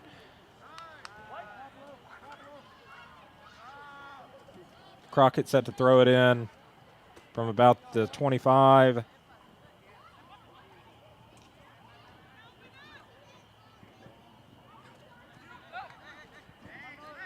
Jacob Gonzalez trying to get possession. Crockett doing some neat passing. Now sends it forward. Cole Killingsworth wins the header. Gabino going to play this one back to Ethan Nava. Nava trying to find Salazar. Crockett able to clear it back the other way. Brian Torres finds Jack Torres. Now inside to Nava. Going to cross the field for Killingsworth. Cole going to hit a high ball over the top for Jacob Gonzalez to run onto inside the 18. Good defense from Crockett. Ball played to Jonathan Castillo. A really great effort from, I think that was Nathan Morales. Nava brings it down off the punt. Play it back to Brian Torres. Now back to Davey. Davey back to Brian. Now over to Jack Torres. Jack inside for Gabino. Now Nava looking for Yair. Back for Lopez. Going to send it back to Davey. Dangerous there. Corey Simon closing the distance there, trying to beat Davey to that ball. Almost gets a foot on it. Really great effort from Simon. He's played almost the whole game. He went out earlier with a injury, but he's certainly been a big part of this Crockett team. And so to see that effort this late in the game and down on the scoreboard, really great effort from Simon. And he's with the ball now. Now plays it back. Long shot, wide right, and out of bounds.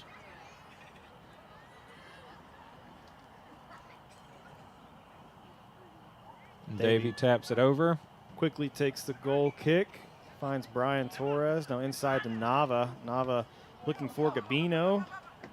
Sometimes I think Gabino Galvan just has like some kind of sticky stuff on his boots. Yeah, he is. He just has a knack to keep that thing close in situations. What a you ball would not played think ahead he to could. Jacob Gonzalez as well.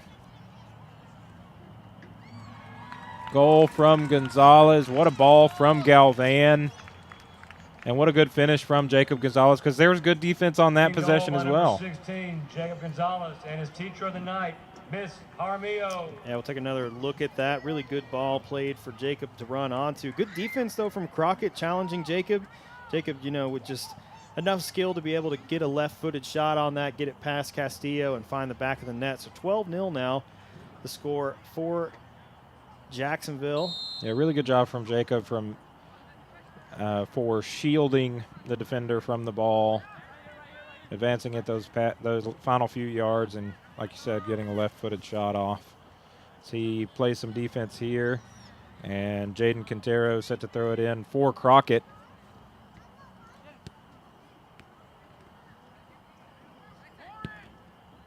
Looking for Simon. Now Jack Torres with the ball for Jacksonville, plays it ahead, looking for Jacob Gonzalez, able to get it and able to keep control, but sent back by Edgar Duerte Hernandez. Now Jacksonville out on the run. Gabino taps it ahead a little bit too far, going to be taken by Castillo.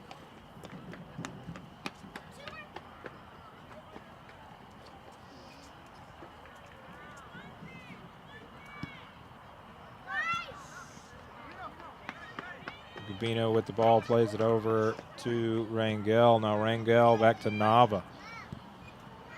Nava over to Balderas.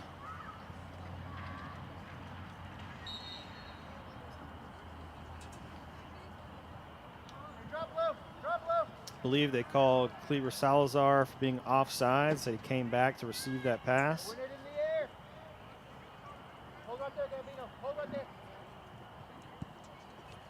hear some coaching from head coach Rudy Jaramillo. Killingsworth plays it ahead. Cleaver with lots of room. Crockett closing the space quickly. Yair receives the pass on the far side, gets it inside to Gabino. And just wide right. Right for Gabino Galvan. Good run from Jacksonville. Good look, just wide right. When this Jacksonville team gets out on the run like that, they are a force to be reckoned with, and they got a good look there.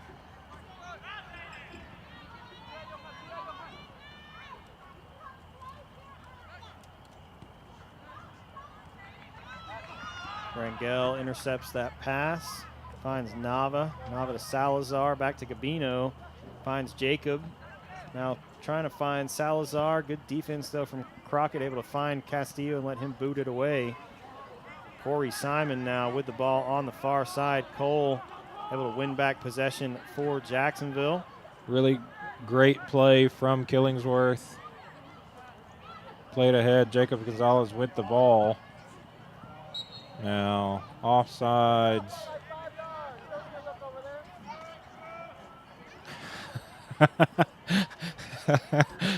So Clever turned to look at the official and kind of put his hands up in the air, and we got a snippet of Coach Jaramillo say, "You were offsides by 5 yards, don't look over there." So we got some coaching from Coach Jaramillo there. Good job coming out from Castillo, able to play that ball forward. Crockett now on the attack. A miscommunication there. Rangel going to let this one go out for a throw. Under 10 minutes remaining here in the second half. Jacksonville ahead 12-0. And set to throw it in. Jack Torres with the ball for Jacksonville. Axel Ramirez coming into the game for Jacksonville once again. With Ethan Nava going to make his way off. So Axel will take the spot of Gabino Galvan at the attacking center mid. Gabino will drop back into the defensive center mid position. Jacksonville called offsides once again. Yeah, some more of that kind of stepping ahead by that back line for Crockett when they feel like it's going to be played ahead. They've had good timing on that on a few possessions here tonight. And we saw it there.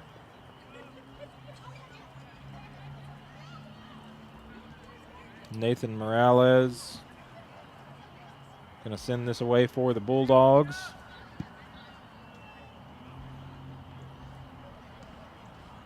Simon controls it for Crockett, now plays it over.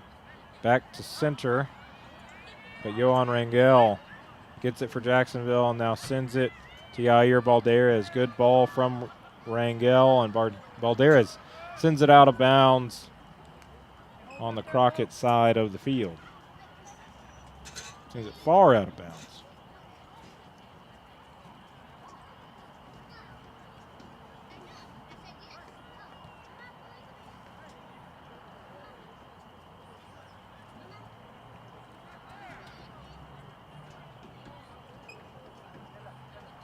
Crockett with the throw in.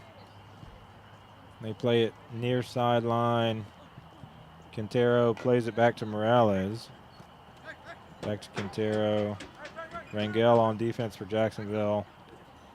And Axel ends up with it now. Brian Torres. Over to Jack Torres. Inside Gabino Galvan over to Rangel. Rangel with the ball in the center of the field. Taken by Hernandez. Stolen back by Brian Torres. Jacksonville with the ball far sideline. Killingsworth plays it ahead. A couple of Jacksonville players too far back.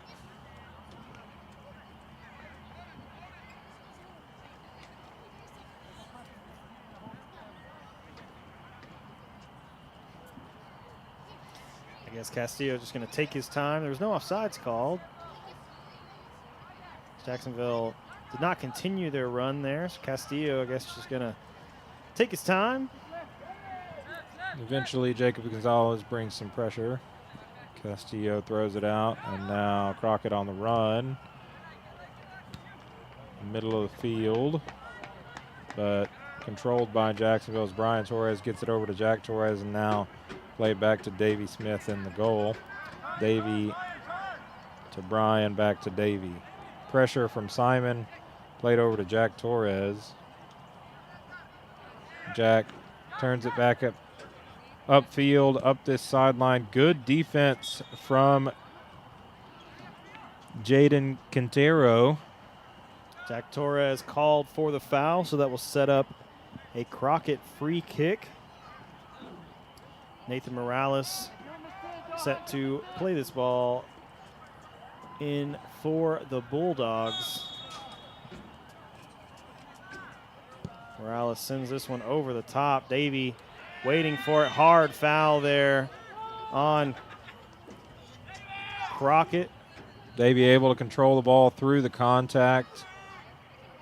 Both players going for the ball. Crockett came in, physical play there, and Davey not not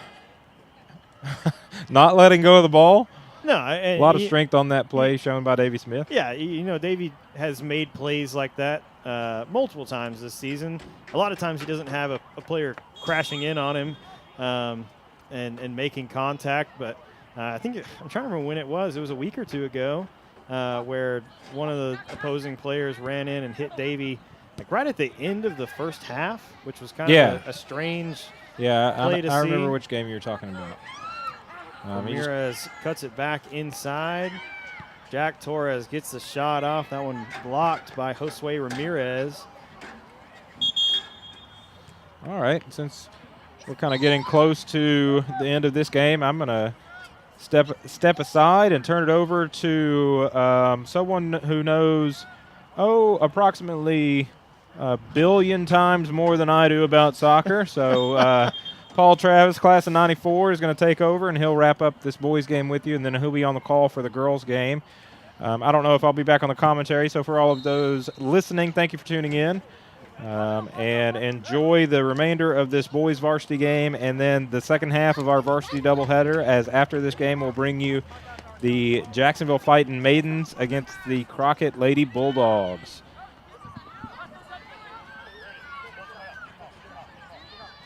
Big thank you to Lee for helping out with the commentary here during this boys varsity soccer game. Just under 4 minutes remaining here in the second half. Jacksonville with a 12-0 lead.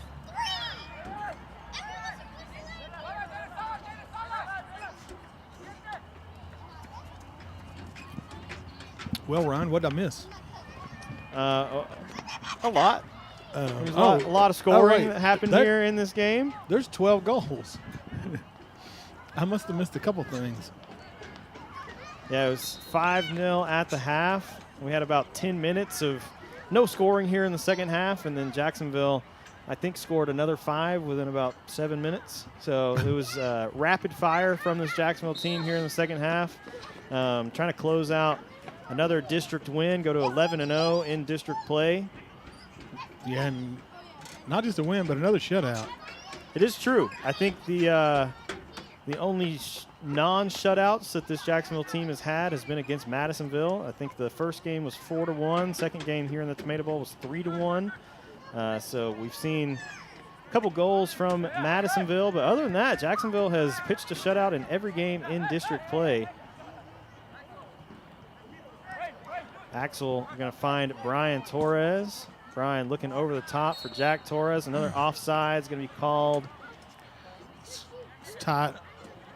I think it's close, but you're 12-0, so you're not going to get a pretty close tight. one. But that referee has called it very tight the entire second half. We've seen he's Crockett do a really good job of stepping forward and drawing Jacksonville offsides. And I wish I had kept track of it here in the second half, but there have been a lot of offsides calls going against Jacksonville. Yeah, it doesn't. It doesn't help to be up by 12 on offsides calls either. You're going to be, if it's close, they're going to go ahead and pull the arm up. He's in the position to call it, so I'm not criticizing him. We're close on our play toward being onside too. Yair sends this one over. Morales hits it back the other way for Crockett. Yair able to step up, though, win it back for Jacksonville. Beats it to the far sideline. Yair making a good run down the right side. Gets the cross in. Crockett able to get a foot on it. Now trying to clear it out of bounds. Gets it forward for a teammate.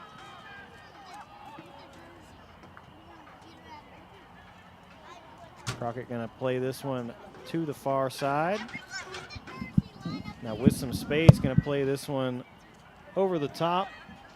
Jacksonville able to get ahead on it. Trying to clear it away. Rangel finds De La Luz. Now forward for Jack Torres. Torres with a good move and a really well played through ball. Finds Salazar on a run. And Cleaver Salazar slots it home for Jacksonville. Just under a minute remaining. We'll take another look at that goal. Really well-timed run from Jack Torres. Plays it behind the Crockett defense. Cleaver Salazar with a great finish makes this a 13-0 game. 45 seconds remaining. Well, Ryan, don't close your eyes or turn around because they will score goals. It's been quick. There's been lots of attack from this Jacksonville team here in the second half. We've seen a little bit from Crockett here and there, but just really a dominant performance here in the second half from this Jacksonville team. And it really hasn't mattered who they've had on the field. They've made a number of subs, and it's just been really an onslaught of goals here in the second half. So Crockett, though, sitting in 4th place in district play, will need to try to have a bounce-back game on Friday after this loss to Jacksonville. Going to try to maintain that 4th place spot in district. A really good move there from Cole Killingsworth. Corey Simon wins it for Crockett. It was an aggressive ball steal. We've seen a number of those from Corey Simon tonight. Yair does a good job shielding off the defender, and that will do it here for the boys. Jacksonville defeats Crockett 13-0. Man of the match, number 1, Sebastian Juarez, and his teacher of the night, Miss Stevens. Sebastian Juarez, Grant Haney has dubbed man of the match, so great performance from Sebastian. Another clean sheet from Davey Smith, and Jacksonville moves to 11-0 in district play, and we will see these guys once again next Tuesday as they are here in the Tomato Bowl for senior night. So if you can make it out, support your Jacksonville Indians team here in the historic Tomato Bowl. It'll be probably the last chance, unless they are able to have a home playoff game. It'll be probably the last chance that you'll get to see this Indians team here in the historic Tomato Bowl. So if you can make it out for that game, it'll be a lot of fun as they take on Diboll next Tuesday. We've got about 15 minutes or so. We're running a little behind schedule. This game was supposed to start about 6:30 for the Maidens against the Lady Bulldogs of Crockett, but we're at 6:55. So we'll step away for just a moment and come back in about 10 minutes for the varsity girls matchup against the Crockett Lady Bulldogs. Ladies and gentlemen, our JHS teacher spotlight is straight from CTE, Coach Teacher of the Night, Miss Vance and Coach Orr.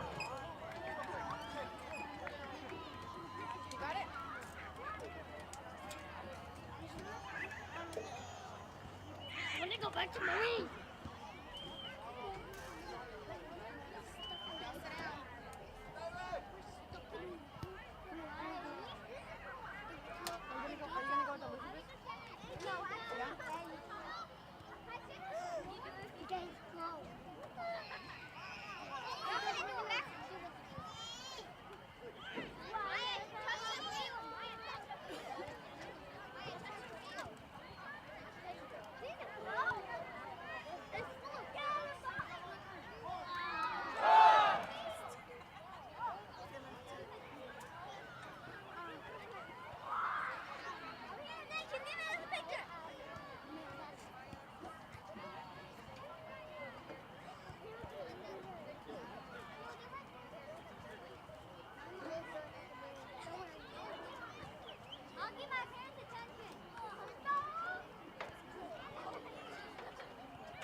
Good evening, ladies and gentlemen, and once again, welcome into the historic Tomato Bowl for the second half of tonight's district doubleheader here on JISD Live.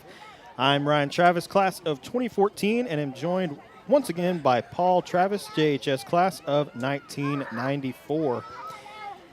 Tonight's matchup pits the Crockett Lady Bulldogs against a Jacksonville Fightin' Maiden squad that has been on fire during district play. Crockett comes into tonight's game with an overall record of 7-9 and 2-7 in district play. The Lady Bulldogs recently fell to the Hudson Lady Hornets 8-1 last Tuesday, and they went to Trinity last Friday, but I was unable to find a score for that match. Your Jacksonville Fightin' Maidens come into tonight's game with an overall record of 15-3-1 and a perfect 10-0 in district. This Jacksonville team has scored a lot of goals this season and are currently on an 11-game win streak after defeating the Hudson Lady Hornets on Friday 3-1. Now let's take a look at the season schedule for your Fightin' Maidens. Jacksonville recently defeated Hudson in one of their closer games in district this season. Jacksonville has a stacked home schedule to finish out their season and will spend their last away game for the regular season in Trinity this Friday before returning home for a game against Diboll next Tuesday. And the game which will ultimately decide the district standings against Palestine next Friday, March 15th. Currently in the district standings, your Jacksonville Maidens sit alone atop the district standings, followed by Palestine, Hudson, and Madisonville. Jacksonville is looking for a strong finish to district play over the next couple of weeks and will need a big win against Palestine on the 15th to secure their first place district spot. Once again, it is Teacher Appreciation Night here in the historic Tomato Bowl. We had teachers walk out with the boys team. I'm not entirely sure if that's the plan for the girls as well. We do have a lot of JSA players here, some youth players, so maybe they're walking out with the girls. I'm not 100% sure on that, but we will find out in just a moment. Once again, a big thank you to all the teachers in the Jacksonville ISD for all of their hard work and dedication, and we will get the chance to maybe see a few of those or maybe a few of the JSA players escort the ladies onto the field when we get our player introductions in just a moment from PA announcer Grant Haney.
Ladies and gentlemen, welcome to tonight's matchup between the Crockett Lady Dogs and your Fightin' Maidens. Let's first meet the Lady Dogs from Crockett. Number 1, Alexis Millhouse. Number 2, Shanti Lopez. Number 3, Mia Gonzalez. Number 4, Melissa Medina. Number 5, Gisela Gonzalez. Number 6, Anaya Alexander. Number 7, Ibuli Mata. Number 12, Kaylin Marcelo Ramirez. Number 13, Alina Torres. Number 14, Victoria, medal. Number 15, Julia Tapia. Number 20, Ileana Arvizu. Number 22, Jocelyn Santes. And number 25, Geneva Cooper. The Lady Dogs are coached by Mary Lou Frias. And now for your fighting maidens. Number 0, Emily Barrera.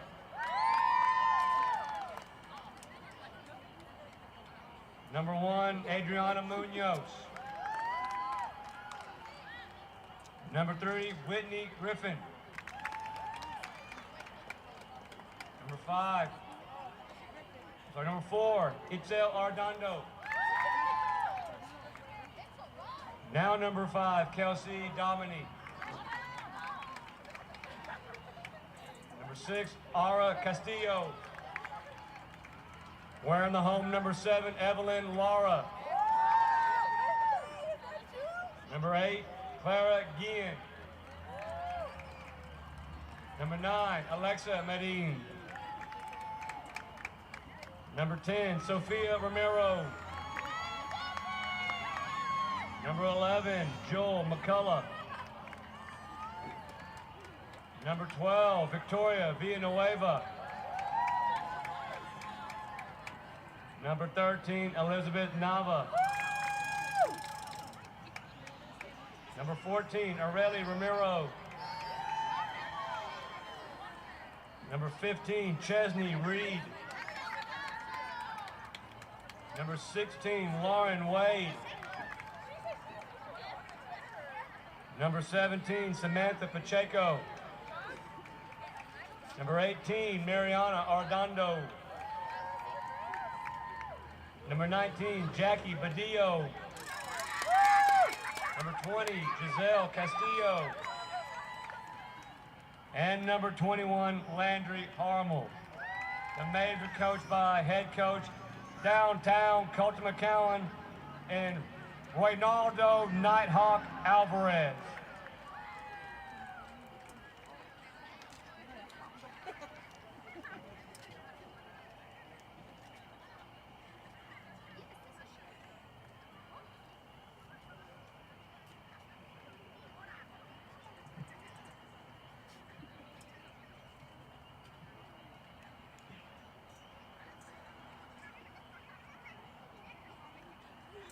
And now, if you would please rise, gentlemen, remove your hats for the playing of our national anthem.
Looks like we did get the JSA players escorting out the ladies tonight.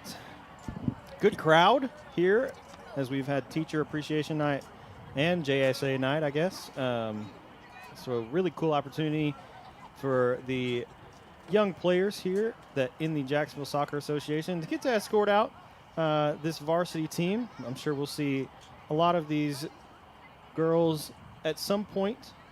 Yeah, this is the kind of thing you do to really help build your program over time. Oh, yeah. So that connection between this and these girls, young, they'll remember this for a long time. For a long time, yeah. Yeah, I mean, this is something they'll talk about at school tomorrow, and other people will want to know about it.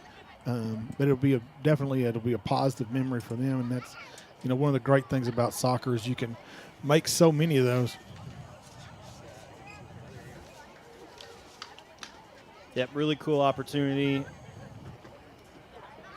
It's good to see the teachers here too. For sure. We got a good crowd tonight, and or give our little weather update. I know. I didn't even give it a weather update before the boys' game. I thought about it about halfway through the second half, and Lee and I were talking about some other stuff, so I didn't really worry about it. But it's currently 72 degrees out in the beginning of March, so I don't know what that says about what is to come for the summer, but an unusually warm day, I would say, for the beginning of March for what we are accustomed to seeing. But, I mean, we've been seeing this weather for the past several weeks as well. It's just been abnormally warm, but it's a beautiful night if you're a soccer player because this is like perfect soccer weather. It's clear. There's no rain or anything. There's really not even any wind. I mean, the flags over there are basically completely still. JHS Yearbook Teacher of the Night, Miss Melissa Vining.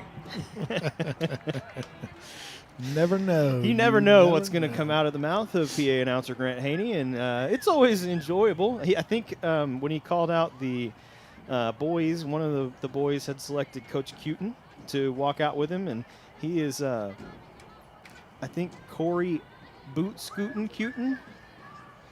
So check out our formation tonight. We got a little bit of different lineup. Yes, we do. Jackie Padilla, it looks like starting up top tonight for the Maidens. Evelyn Lara on the right side. Landry going to send this one forward, finds Jackie. Jackie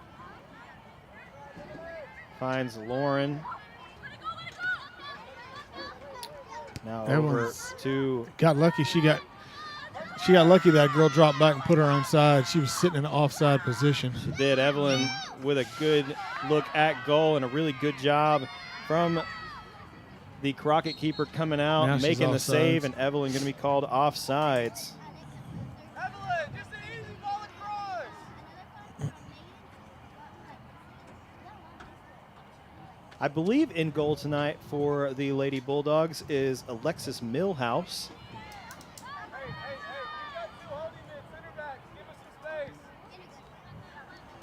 She will send it forward. That's going to go out off of Melissa Medina. Kelsey Dominique quickly throws it back in, trying to find Evelyn Lar, but played out by Billy Mata. So Jacksonville will have another throw on the near side.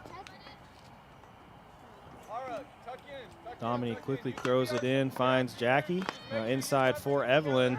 Finds Lauren. Goal. Lauren Wade, left-footed shot, and scores. Jacksonville on the board quickly once again here tonight. Off a great goal from Lauren Wade. Take another look at that goal.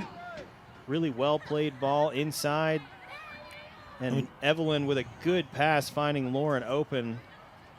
And Lauren just does such a good job of creating that space inside the box, and a really well-placed left-footed shot inside the right post. Yeah, if you're watching at home and you're a young player and you want to learn something, we talk about space equals time, time equals opportunities. Great players will make their own space. And Lauren takes her first touch, immediately goes around the defender and opens up her own space. So she's got an opportunity to take that shot.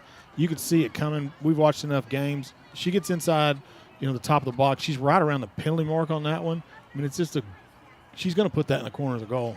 Jackie plays a through ball behind for Evelyn on sides, and Evelyn Lara finds a goal of her own. So back-to-back quick goals here from your Maidens team. Makes it 2-0.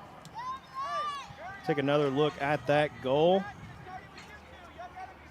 Really well-played ball from Jackie. Finds Evelyn on sides and then slots it past the keeper. So 2 quick goals here for Jacksonville.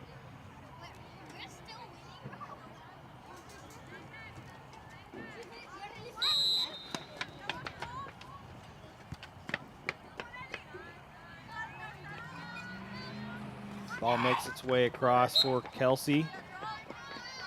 Trying to find Evelyn. The ball going to go out. Quickly thrown in by Medina. Lauren fighting for possession. Going to send this one back. Adriana Munoz in goal tonight for the Maidens. Finds Kelsey Domini. Crockett able to play this one out of bounds for a Jacksonville throw-in. You weren't here. I was not here on Friday. Friday night's game. Quite a different strategy tonight. Friday night they sat back and played defense on their end of the field. Tonight they're going to try and defend the whole field and press high. It's going to open up a lot of opportunities for Jacksonville to run the ball through their defense. So I expect to see. I mean, we've already got a couple goals, but I expect this to be really high scoring. Looking at it. Lauren able to come up. She's going to gain control of that ball. Now it's a good plays through it ball. Behind. And good defense from Crockett. Able to play that one back to Alexis Millhouse. She's now going to send it away. Lauren wins the header for Jacksonville. Evelyn with a good move, working down the sideline. Going to good play cross. the cross in. She can finish. Gets Oh, there past it is. the keeper, Oh, but good defense from Crockett, able to clear that one away. yeah, good hustle for Crockett getting back in position to keep that from being a goal because that was basically a given. Oh, Ball off the post and then collected by Millhouse.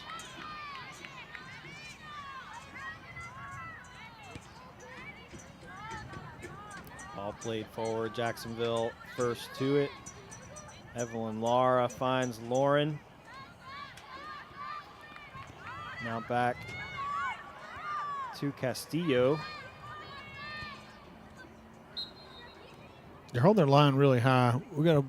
It's a similar strategy that we saw from the boys team. They held their back line really high the whole game. There were lots of offsides called, so I would guess the girls are going to play similarly on that back line. Yeah, because right now we're offsides with two players. If they play the ball through, we're going to be offsides a lot if we're not real careful. This make you, as a forward, this is one of those deals that she can't be offsides there on a throw in. That's fortunate for her. And we're going to finish up with a little one-on-one. Slot it in.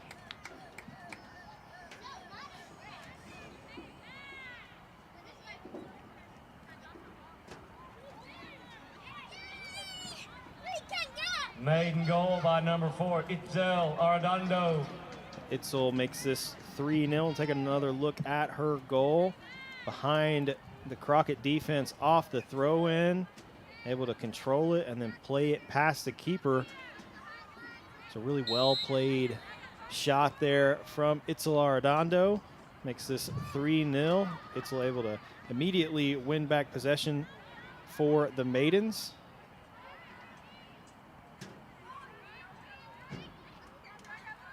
Eric Castillo now over to Kelsey. Kelsey Domini with some time. Going to play this one forward for Jackie. Gets it down the line for Evelyn. Evelyn trying to get past the Crockett defender. Cuts it inside. Low cross play just out in front of Lauren Wade. Itzel now in a foot race. Keeps it in. Able to play it back for Relly. Now inside for Lauren. Good defense there from Crockett. Able to deflect it and then clear it up the field.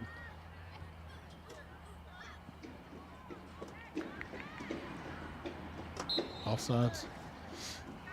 Itzel called for the offsides. That'll give the Lady Bulldogs a free kick.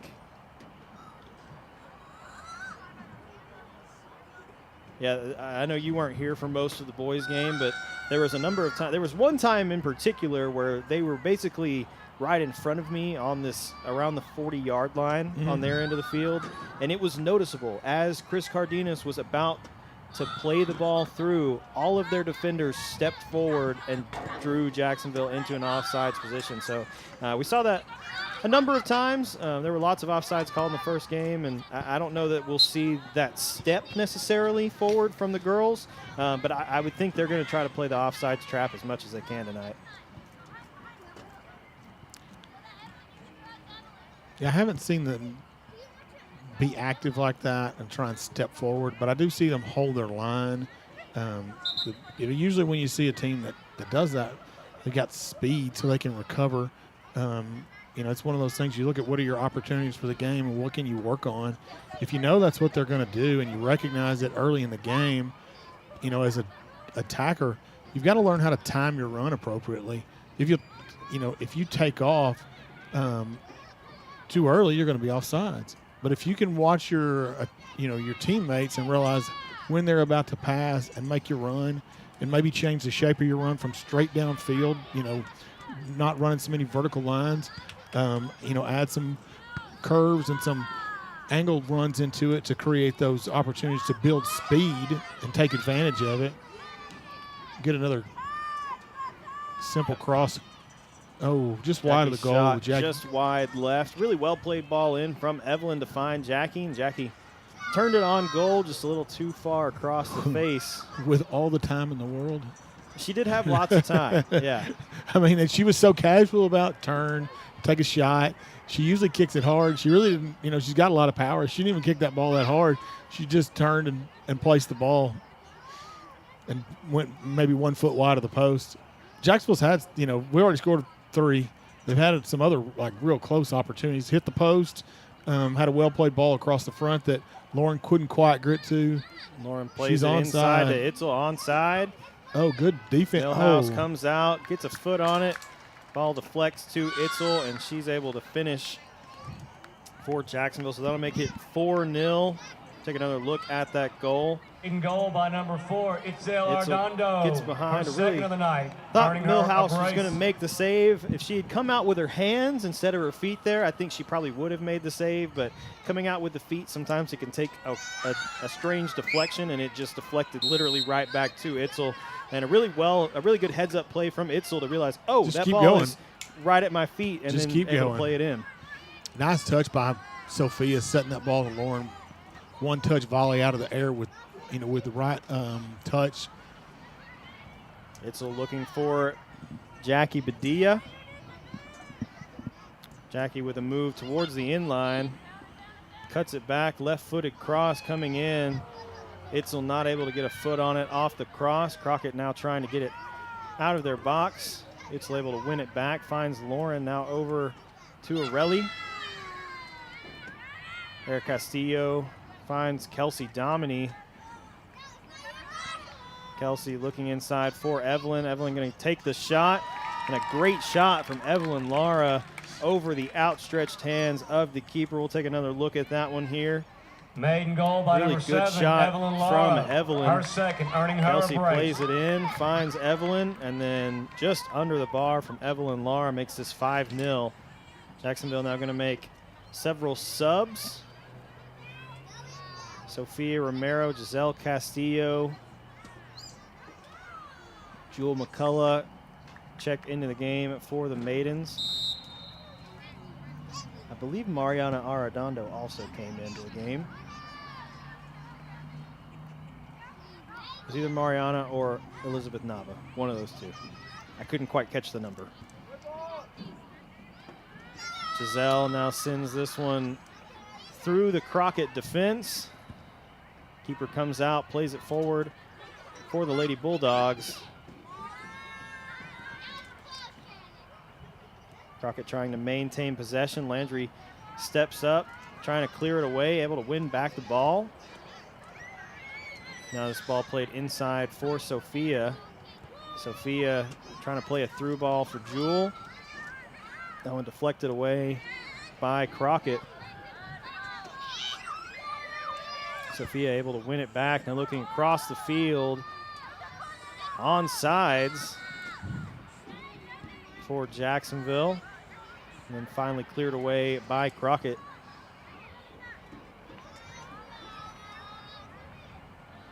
Castillo able to step up, win the ball, finds Sophia inside to Giselle.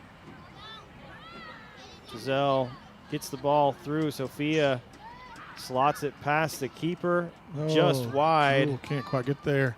Thought Jewel might have been able to get to it. Also, it almost looked like it was just going to trickle right inside the post. Close. Just a little wide.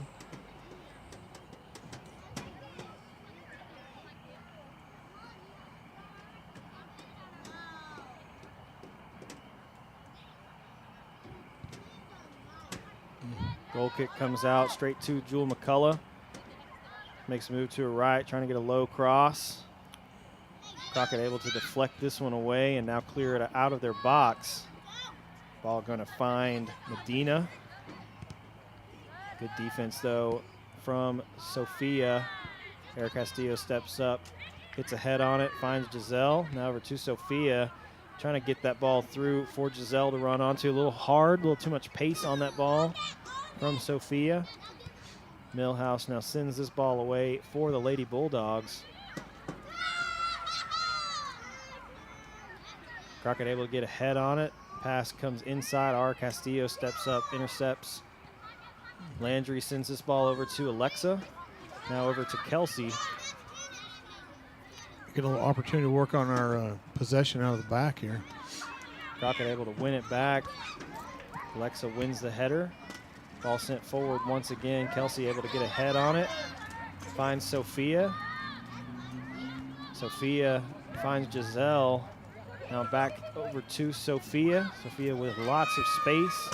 Going to play this ball down the line for Jewel to run onto.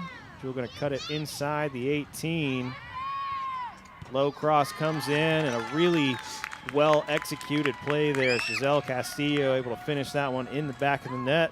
Maiden goal by number 20, Giselle Castillo. This is the kind of goal you want to see him execute right now. Yeah, really well played ball across. Low, hard pass, gave it just enough pace to where all Giselle has to do is direct it back on goal. And Jewel timed her run there to where she kind of drew the keeper out towards the near post and just really opened up the goal for Giselle to slot that one in. We weren't seeing those kind of plays out of them early in the season. Jewel would have taken that ball, she'd have run straight to the goal, and sometimes she scored, sometimes she missed, sometimes she banged it into the keeper.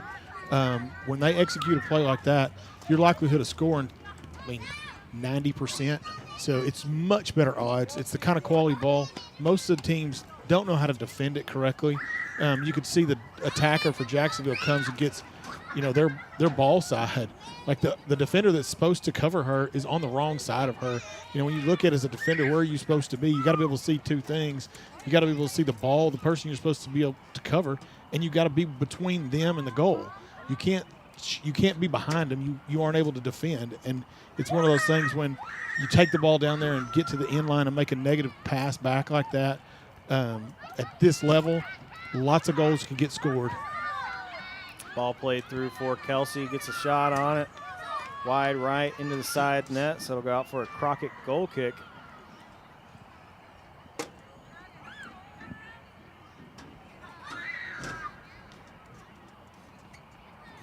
Looks like we did also have a formation change here. Looks like Jewel McCullough has dropped back to right back. Kelsey Dominy has taken her place at right forward. Ball sent forward. Sophia first to it, gets a head on it.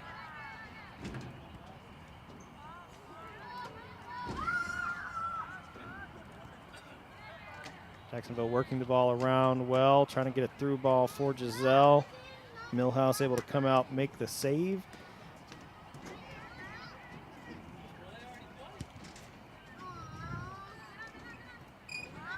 Medina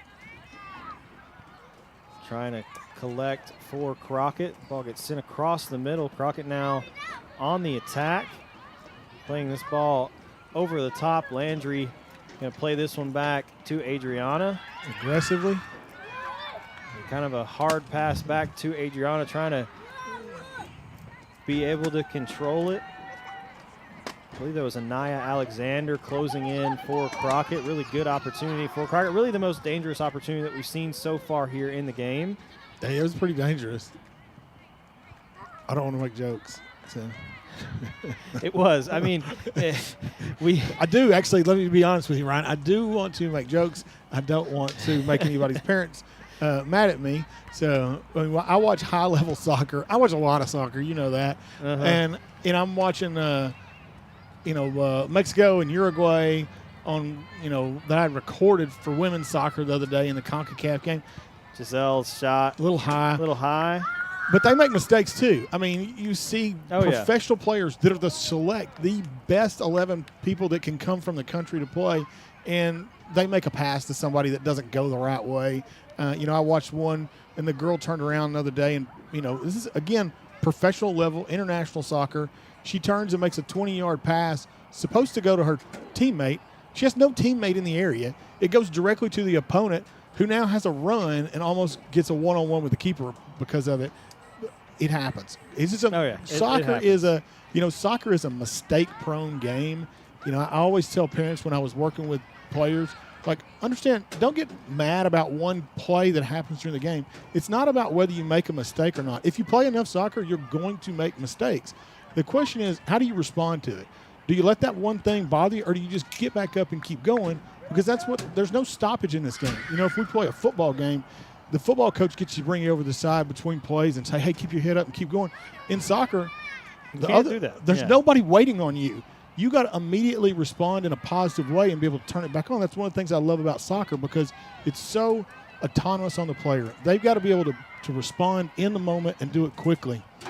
Yeah, Landry's got to be careful here playing this ball back. Because they're aggressive. Crockett is really pressuring Adriana Munoz, and that pass a minute ago was maybe a little hard, a little tough to control. Typically, when you're playing that ball back to the keeper, you want to make it easy for him. Yeah. Or as easy as you possibly can. And that ball was, played in the air. It was hopping back at pace to Adriana Munoz. She did a good job of being able to clear it away. But really every pass I would consider is dangerous back to the keeper. I mean, there are definitely some that are more dangerous than others.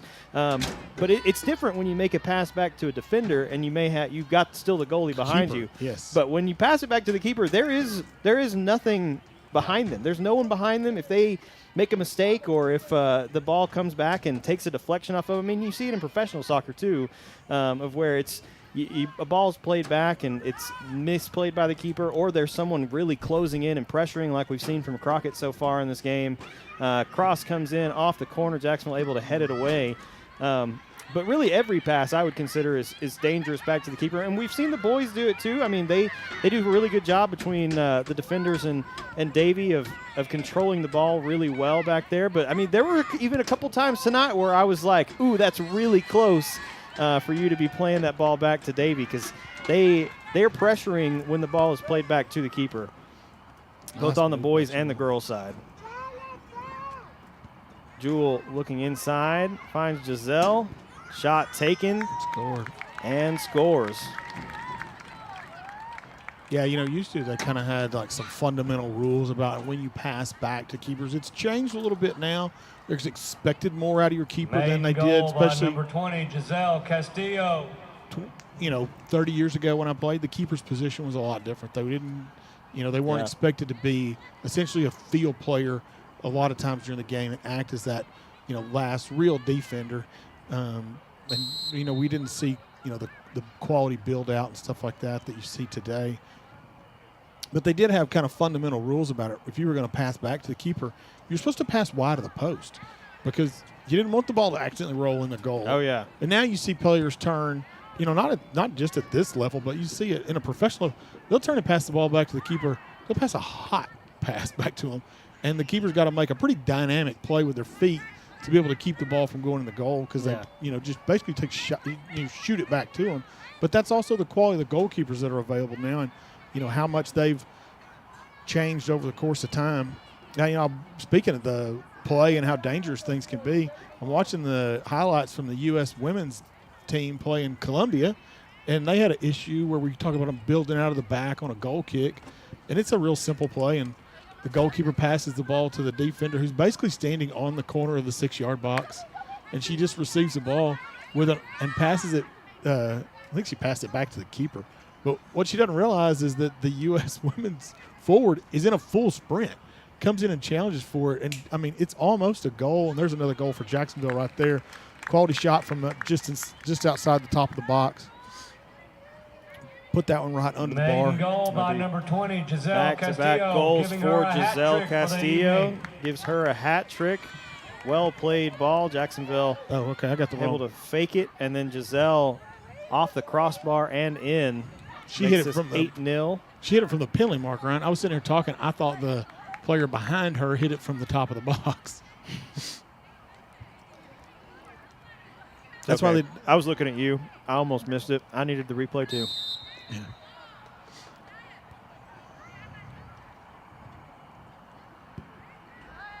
Ball played over the top from Crockett. Landry comes up, Nice finds touch. our Castillo.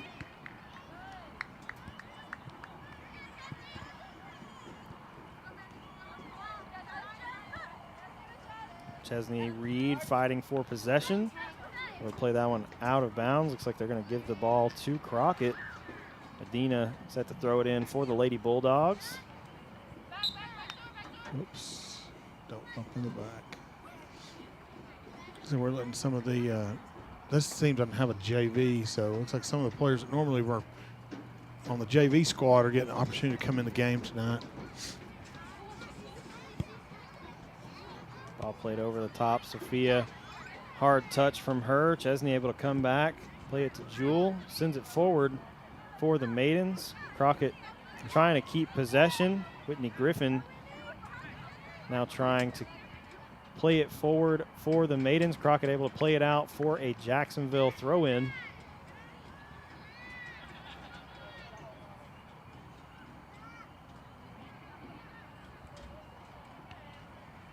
Crockett trying to play this ball forward.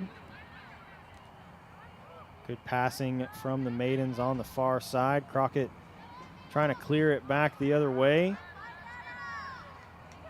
Finally able to clear it forward. Good defense, though, from Castillo. Able to step back, win it back quickly for the Maidens. Ball played forward for Chesney. Hard foul there. It's not. That's just an accident on Chesney's part. Yeah. Chesney's used to playing a defensive type position. You know, sometimes a little bit more physical back in the back. I don't think she even realized she was there. She's kind of turned into. Well, I know we have a bird's eye view of it from the press box, but I would also say Chesney's probably quite a bit bigger than that girl is. So Chesney is. with a full head of steam and running in there making contact. I mean, she's going to go down pretty hard. Yeah, I coached Chesney for several years, and I know you know that. Chesney is solid. Chesney is an athletic girl. She's very, very fast, and she is, she's a solid athletic build. I coached her sister too. Her sister is lightning fast.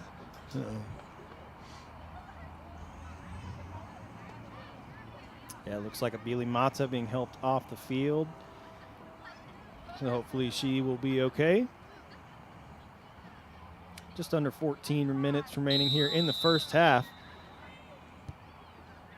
Crockett going to get us back underway. That ball takes a hard touch off of Sophia. Jewel able to play it back to Alexa. Now forward trying to find Whitney. Crockett able to collect defensively, plays it out for a Jacksonville throw.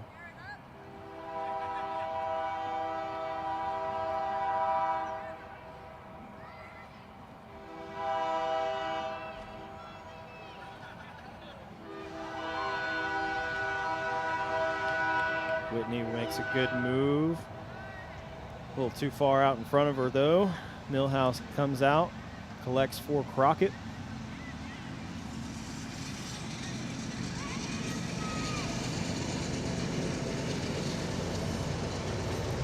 Goes over the head of Medina all the way back to Jewel McCullough.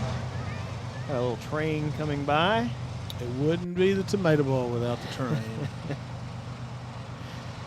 Landry and Alexa with some passing and defense for Jacksonville. Foul going to be called on Crockett. So that will set Jacksonville up with a free kick. Chesney was trying to turn.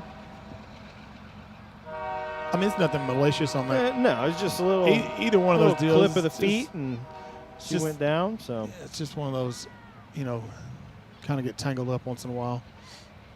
I haven't seen anything tonight that was from either one of the teams that was something that would look like anybody was intentionally trying to foul somebody.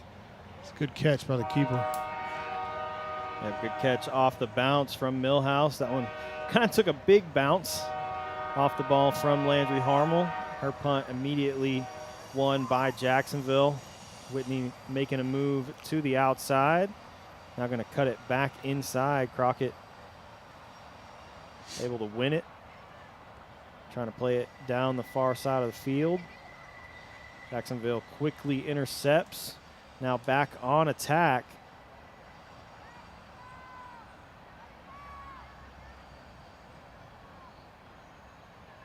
Some good moves from the Maidens. They're maintaining Cross possession comes under pressure. Oh. In. Aaron not able to get a foot on that. Crockett now trying to send it forward. Crockett first to it on the far sideline. Crockett's got some speed up top. We've got some fast athletic players. Ball sent forward, going to make its way behind the Jacksonville defense. Adriana Munoz going to come out, pick it up for Jacksonville.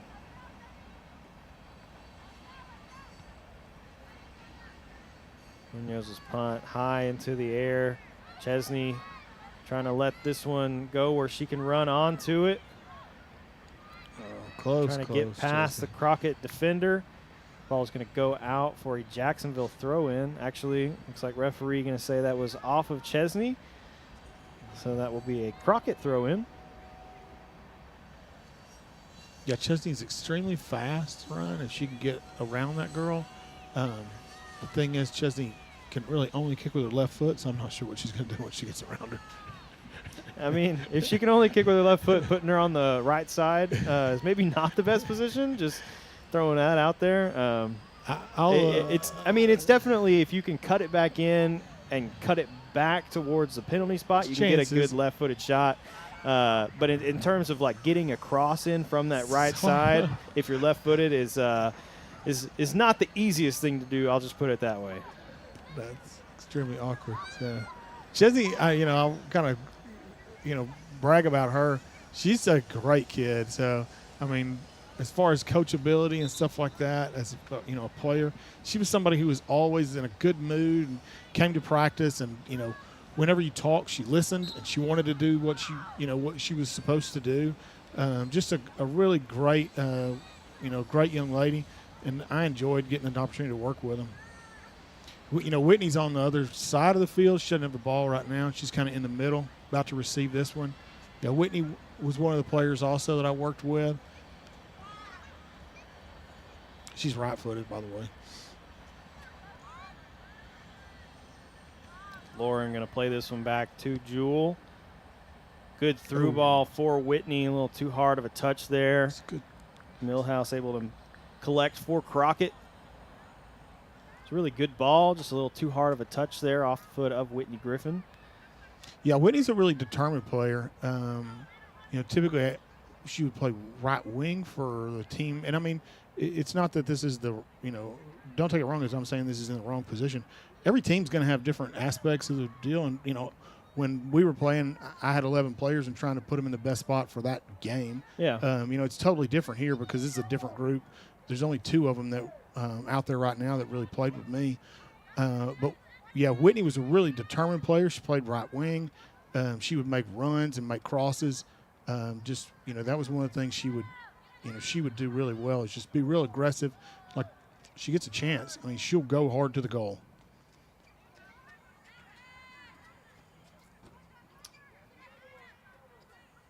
Crockett trying to find some attack. Ball makes its way through for Alexander. Jacksonville able to win it back. Nice touch there. If they can get a situation where we get further along here, it's a little different tonight because this, the way Crockett's playing and so spread out. They're trying to press up high. It opens up a lot of opportunities for Jacksonville.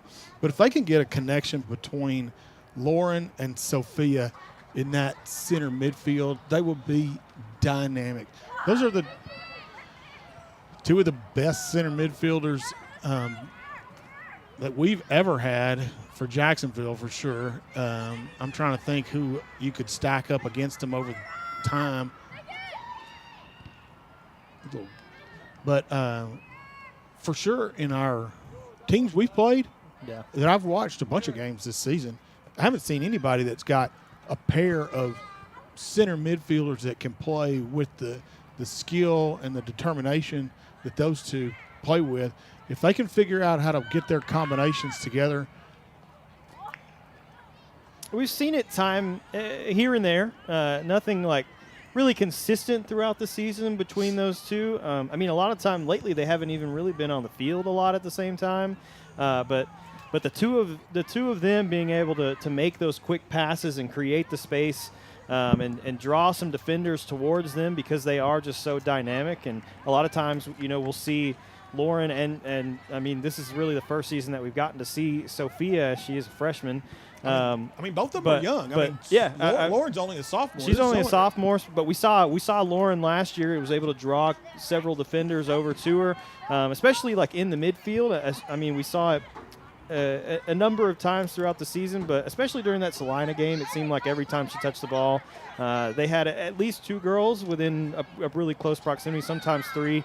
So, with having as much skill as they do, they're able to draw some defenders over, and that creates so much space for the other players that they have on attack. And if the two of them are able to work together and really draw some of those defenders in close to them, that'll create some space for them to play some through balls for some of the attackers to run onto. And it'll really be dangerous if they can figure that out before we get to playoffs. I mean, we're talking about it, and you see a good combination between the two of them making a couple of passes back and forth. It will be very difficult for teams to defend. Last year, we're in a situation where we depended really heavily on Lauren in the center, and when Salina was able to break that, because so much of our attack was generated, it went through her. It went to Lauren, and then it got distributed. It went to Lauren, then it got distributed. It's harder when you got two people to go through, and they can make passes back and forth with speed. The way they play, I think that we've got a great opportunity to go deep in the playoffs. Come on, Whitney. Good ball there for Whitney. Able to hit it back across. Millhouse able to come out.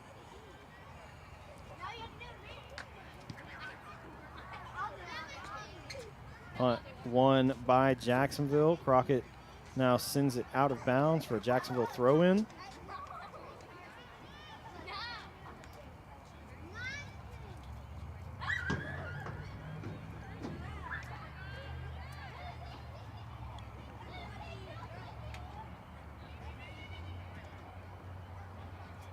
Yeah, one thing, Ryan, that kind of separates this group from some of the other groups that we've seen in the past from Jacksonville is how many quality players Jacksonville has this year. I mean, we're talking about Sophia and Lauren. I mean, they're two of the best players in our region for sure. But, I mean, Jules got the ball right now, and, she's kind of sitting back because we're on an 8-0 lead here, trying to give Whitney, come on, stepped off sides again. So, yeah, but, I mean, there's so many quality players for Jacksonville this season compared to years past where we had, a few good players and we had a team that was kind of able to help them out and, we could be competitive. At this point, I mean, we've got a number of players who are high-level players, and they play really well together.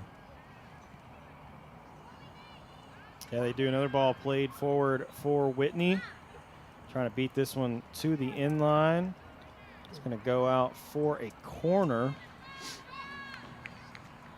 See Jacksonville push numbers forward into the box.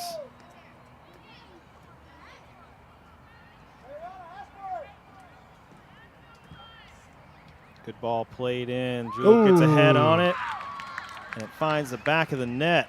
Is that two people that headed the ball? I think it took a deflection off of Crockett. We can take another look at it here. Joel McCullough. It was a really well-played corner over the top, and Jewel really has a knack for being able to get ahead on these balls off of corners.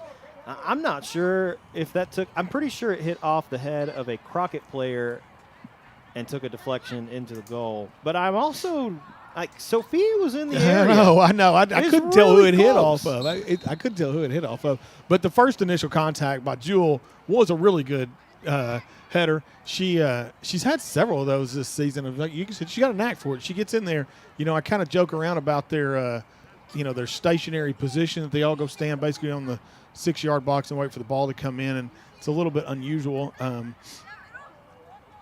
But Jewel gets just enough movement to separate herself and get ahead on that ball, even though she's really kind of coming in at an awkward position. Whitney trying to play that ball for Chesney to run onto a little too hard. You know, Jewel's able to generate power on that header, She even is, though yeah. she's moving, because of she's positioned so close, she's moving away from the goal and then has to jump and head the ball back toward the goal. Yeah. You know, typically Typically you see people start about the top of the 18 and then they're crashing in trying to get ahead on that ball. Momentum. Where they're moving forward and able to really generate some momentum and power on the ball and get it on goal. And a lot of times you see Jewel was able to get a lot of power on that one, but a lot of time you see people when they're coming out away from the goal like that trying to get to the ball, when they get ahead on it, it's not nearly as powerful as you would like for it to be. You can't. I mean, that's part of the deal with going toward the goal. You've got your momentum moving in that direction, and then if you can time it and manage to strike the ball well, you'll generate so much more power. But yeah, Jewel, even though she's, what I would say awkward position to have to move back and head that ball, she still generates a good flat hard header in there, and comes up with a goal. Lauren now finds Mariana. Ball takes a deflection back to Lauren. Lauren's shot from distance, able to find the back of the net right before halftime. Take another look at that before we go into Main halftime. goal by number 16, Lauren Wade. Really good shot here from distance from Lauren. At the Gets end it of the first inside the half, post, it's kind of takes an Jacksonville awkward 10, bounce Crockett off the 0. hands of Alexis Millhouse. And at the half, Jacksonville leading Crockett 10-0. Really dominant first half from this maidens team once again. We've seen that a number of times this season where they've been able to go out or go into halftime with a sizable lead. Sizable lead. And what do you want me to call it? I don't know. It's just like a sizable lead. I mean, it's a sizable lead. It is a sizable lead, a double-digit lead. So, yeah, it's they have had that. I mean, this is not abnormal for the Jacksonville girls to come out here and play a dominant first half. We had a couple of things that kind of got dangerous back there, but they're not difference makers in a game. It's the difference in whether you get a shutout or not. They haven't had a shot yet. They've had one corner kick. I'm not even sure if Jacksonville's had a goal. I didn't write that down. But I don't think we've had a goal kick. Crockett's just kind of struggled to generate any kind of attack. They do have athletic players. They do. Up They front. have some athletic players up front. They've got some speed. The only problem is that Jacksonville's defense also has speed, and they're not able to outrun our defenders and get behind the defense where they have a really good played through ball where they can run onto it and get behind the defense and then attack on goal. And we just really have not seen very many of those opportunities so far for Crockett. I really think their most dangerous opportunities there in the first half were some dangerous balls that were played back from Jacksonville's defense to the keeper. One of those, I think Anaya Alexander was crashing in and almost was able to get a foot on it. Adriana did a great job, able to move that ball away from her and then clear it.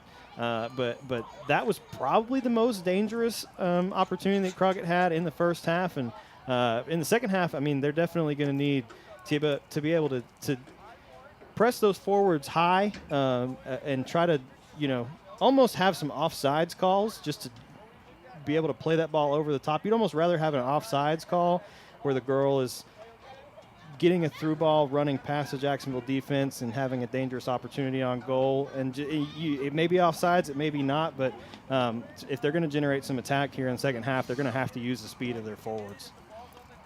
You're exactly right, Ryan.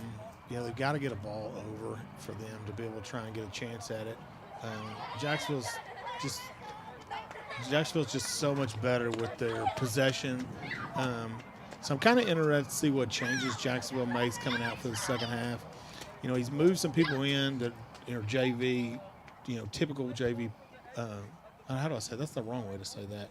That are normally playing for the JV if we had a JV game, but since they didn't, they're getting an opportunity to play tonight with the varsity girls, and it's giving them a good chance to play and see,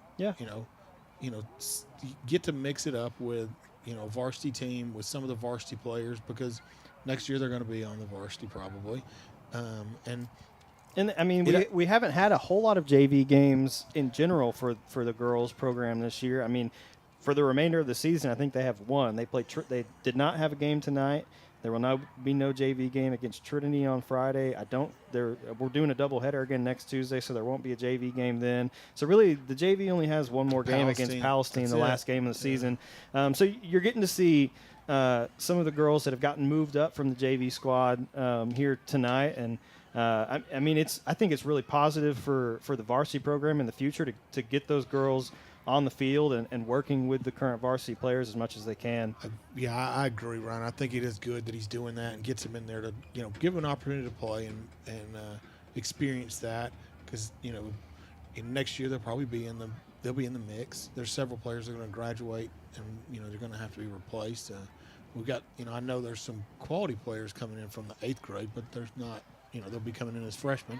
Yeah. There's not, you know, a plethora of them, but anyway, the other thing he's done is kind of mixed it up here and he's kind of balanced it out, because the game was getting pretty out of hand. I mean, it's 10-0 at this point, but it could be a lot worse if he kept Jewel up high and kept running the ball at the goal. So it's kind of balanced the deal out, and that's why I say I'm kind of interested to see like what kind of formation they come out with the second half. If they stay with their 4 backs, 2 holding midfielders, 3 forwards up high. Or if they rotate this deal around and try a different formation, which, you know, earlier in the season they tried a different formation. They were running with, you know, 3 back set up early in the season when we watched them play Salina. Mm-hmm. And then, you know, if he comes out with which girls he decides to put on the field. Do we come back out with our starters and practice something and try and, you know, work the ball around before we generate a shot, or, you know, do we just go play soccer and see what happens in the second half, because, you know, you're going to win the game. At this point, yeah. I don't know. It'll be interesting to see what Coach McCowan, Coach Alvarez come up here with for the second half. You'd like to see them maybe try a new formation. I mean, we've basically been running the same formation for the last month or two, which is fine. Like, there's nothing wrong with the formation that they have, but you may need it in a playoff game to generate some more attack, and so you want to be able to maybe change formation and switch it up where you don't have those 2 holding mids back so deep, and they can kind of play out a little wider, a little higher up. You almost might try like a 4-4-2 tonight and just see how that looks. I mean, there's a number of things that they could look at here in the second half and just kind of experiment a little bit, because they definitely, if they need that in the playoffs, I mean, you've only got a couple games left to work on some stuff like that. Yeah, that's one thing about it. When you go into the second half with a lead, comfortable lead, let's call it the comfortable lead, you can go in and try some different things, something you might have worked on in practice, but maybe you hadn't tried in a game, and, you know, see if you can't execute it. You've got to use all these opportunities as a learning opportunity, and, you know, I think that's probably what we'll see the second half is they'll, you know, have some discussion during halftime about that and come out with with a little different game plan in the second half and see what happens. Yeah, we got about 3 minutes left here in halftime. Jacksonville leading Crockett 10-0. Would like to remind you, we will be back next Tuesday and Friday, really. Next Tuesday, we've got another doubleheader as the boys and girls take on Diboll. Both teams on the road at Trinity. So there is no game Friday this week here from the historic Tomato Bowl, nor on JISD Live, because we will not be traveling to Trinity to cover that game. But we would like you to join us next Tuesday for senior night for the boys. That'll be their last home game as they take on Diboll.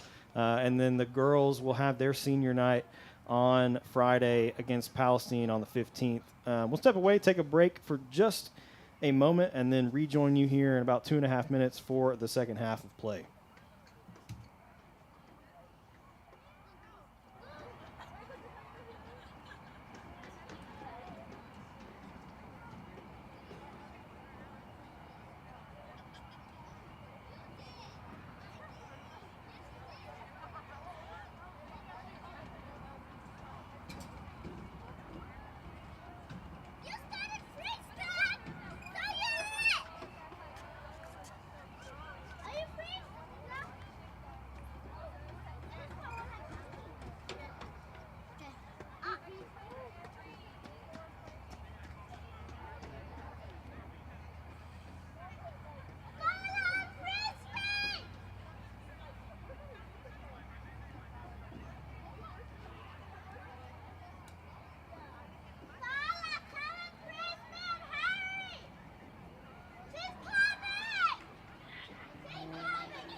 As we begin to start the second half, let's hear for your fighting maidens.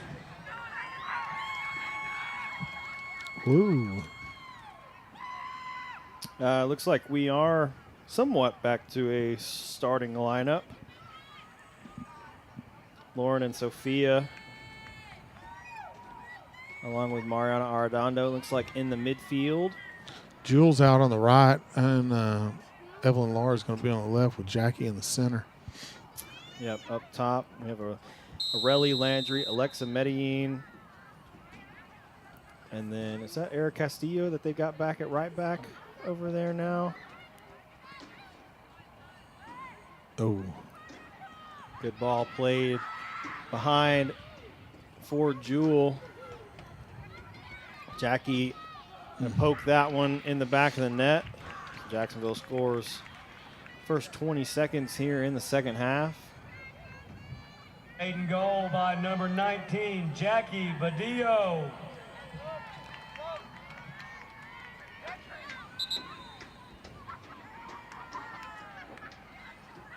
Giselle looks like going to sub in for Jackie. that's fast. It was fast. Subbing in for the maidens, number 20, Giselle Castillo. Is he announcing substitutions now as well? I mean, I don't know. We're all having a good time, I can tell you that. Ball played forward. Sophia able to bring it down, finds Landry. Landry looking for Arelli. Athletic play by really getting to that ball run. Yeah, it was really athletic there from Arelli, just not able to keep it in bounds. Evelyn with a good turn. It's inside for Giselle. Now over to Lauren. Lauren finds Sophia. Sophia looking to play a through ball for Jewel to run onto. Crockett going to clear this one out of bounds. Good step there from Millhouse coming out and clearing that one away.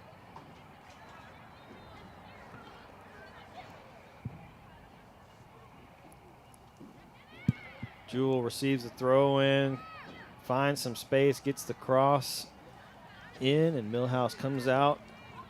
Gets the save for Crockett.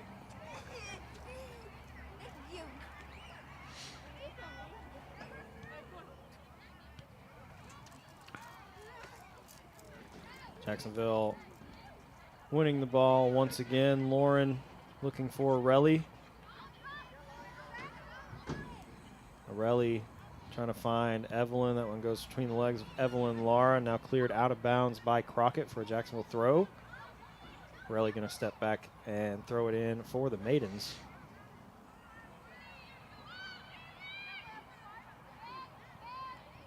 Ball thrown in to Giselle. Giselle hits this one. Millhouse fingertip save, able to bring it down.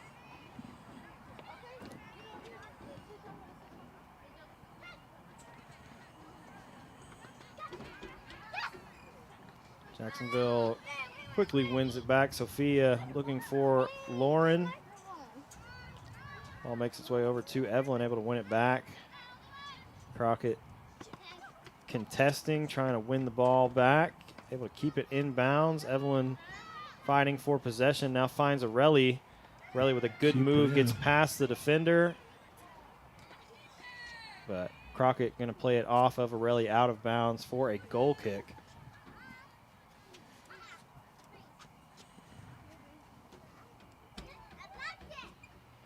We did? Should be a goal kick. Yeah, I was thinking that too. I think maybe they thought there was a foul. Yeah. Shanti Lopez going to send this one away.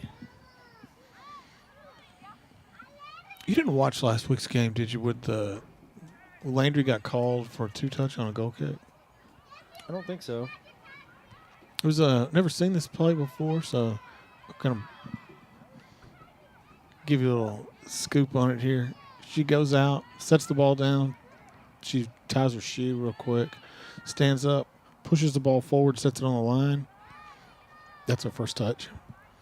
Backs up the full distance of the 6-yard box, goes forward and plays the ball, and as soon as she hits it, the referee blows his whistle. Calls her for two-touch. Okay. Interesting. I've never seen that before, but what I said on the deal was like we'd had an issue where there was maybe kind of a foul, maybe not, but we had parents yelling at the referee, and right after that was when you get called for a two-touch on a goalkeeper, and I'm sitting there with Lee on the deal, and I'm like, I was telling him about, like, you don't need to yell at the referee. Nothing good ever happens when you start yelling at the referee. Mm-mm. And then right after that, really well played ball. Yeah, so right after that, they call the Landry for this two-touch. Number 11, Jewel McCullough. Take another look at that goal from Jewel. This ball played across the face of the goal, and Jewel makes a great run, and a really good finish once again from Jewel McCullough. Really good vision, too, to play that ball across for Jewel to run onto. Kind of played an in-swinging ball away from the defense and allowed Jewel to run onto it. And, there's a lot of room to play that ball. There was. Yeah.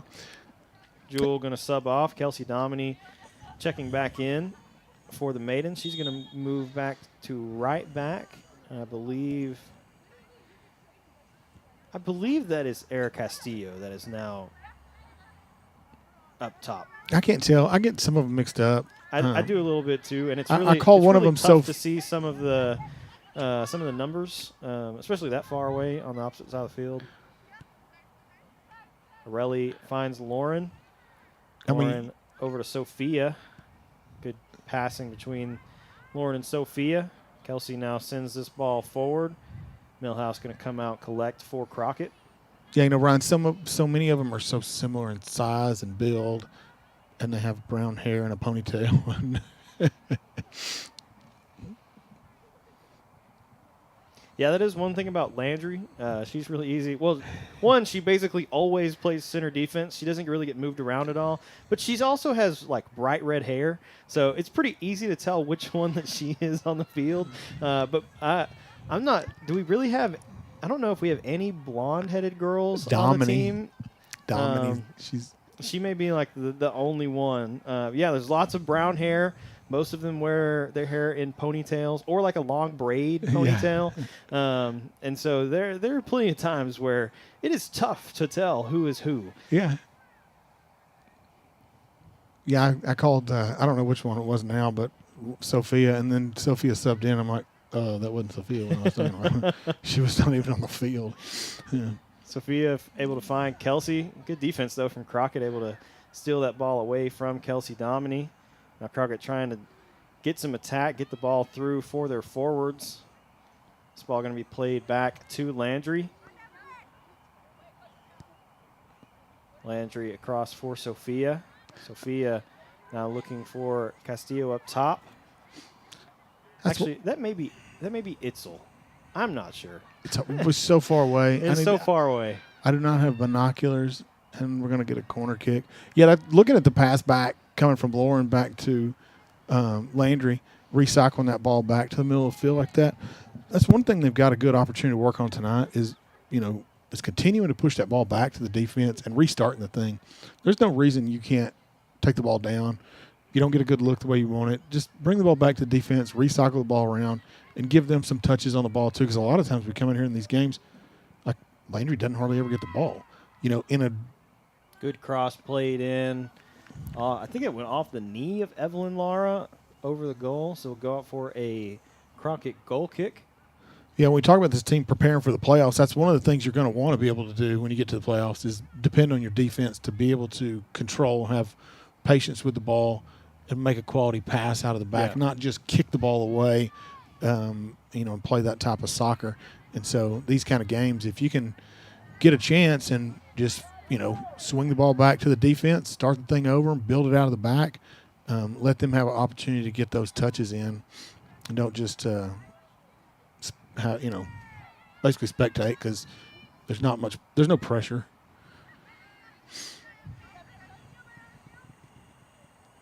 Good job from Landry there, stepping up, playing that ball out of bounds off of Genevia Cooper. Ladies and gentlemen, entering the game for the maidens, Jackie Badillo.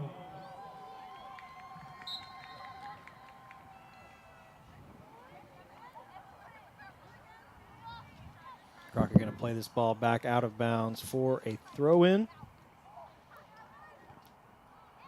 Evelyn sends this ball across the top of the 18. Jackie gets a foot on it. Crockett able to clear it away out to Sophia.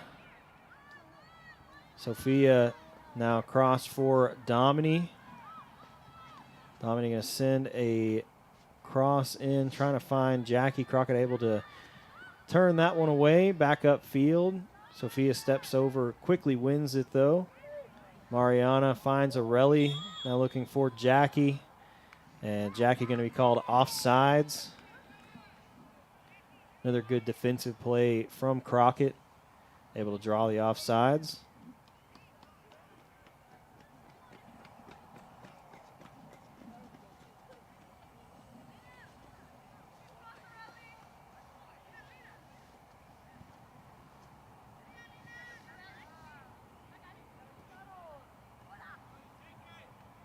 Arelli with a good move, gets around the Crockett defender, now looking for Itzel. And I know at this point that it is not Eric Castillo because she is checking into the game right now. So Castillo will go in for Kelsey Dominy.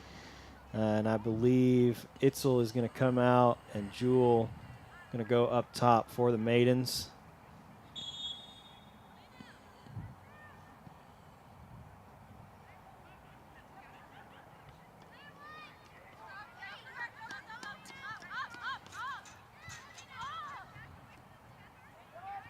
Lauren intercepts the Crockett pass and now cleared out of bounds by Crockett. So maidens will have a throw in on the near side. Arelli quickly throws it in, finds Jackie. Jackie trying to get a ball forward. Crockett breaks it up in defense. Pass makes its way over to Kelsey.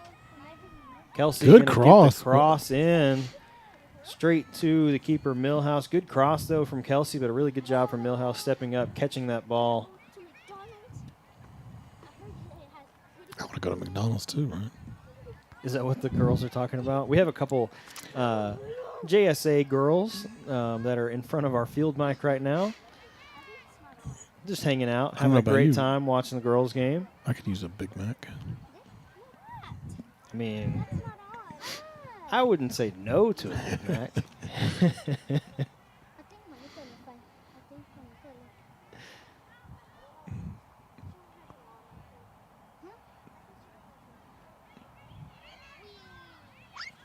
A good corner in there. Good corner played in. Crockett able to clear it away. Castillo shot blocked by Lauren Wade.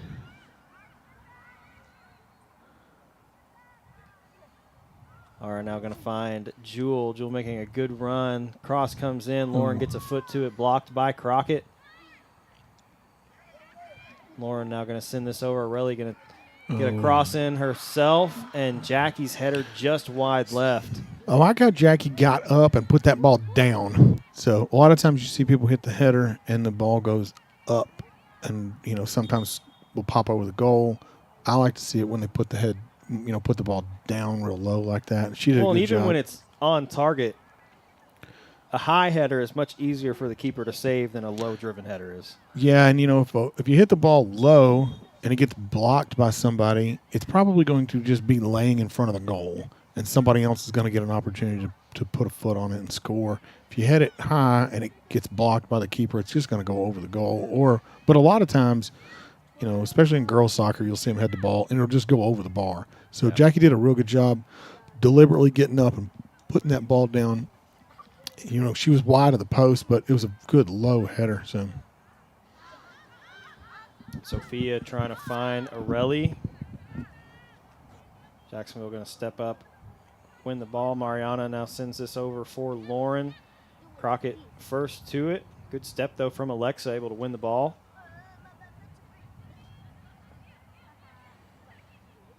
Jewel trying to play this one through for Jackie. Jackie going to be called offsides. that was one where they kind of stepped up. So and they don't hold their line back. That's one thing, they transition the line up. So I don't know if it's quite what you described earlier with the step up, or if it's just when the ball transitions up, they just start moving their line up. They did a pretty good job staying organized about it. It's really easy to see. That's one thing about playing these games on a football field. Is you get the lines across the football field to look and see whether somebody's onside or offside. A lot of times on a traditional soccer field, you don't have as many lines across, and you can't really tell from what angle. We don't have the angle that this is a dual match official, but typically the assistant referee, or used to be called linesman, would be in position to make that call. But on a football field, it's pretty obvious when you look out there and you can see the lines and have an observational point to go, oh, okay, that's where they're standing off sides. Alexa able to clear that one over. Alexander in pursuit for the Lady Bulldogs. Now Sophia Romero with the ball for the Maidens. Good wall pass there with Lauren.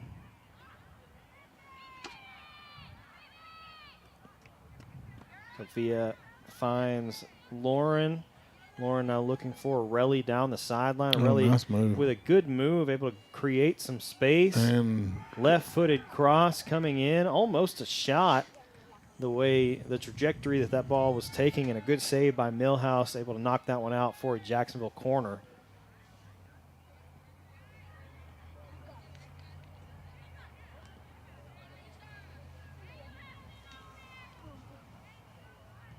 Relly's corner played in. Oh, that was a good one. Beautiful header. Is that Evelyn? I believe it was. Beautiful header from Evelyn. Able Maiden goal by to number step 7, forward, get ahead Evelyn on that, and Laura. put it just inside the near post. Took another look at that goal. A little tight here on the shot for the replay. Relly with a great corner, and Evelyn with a great header on goal. Makes this 13-0 now for Jacksonville. With 23 minutes left to play.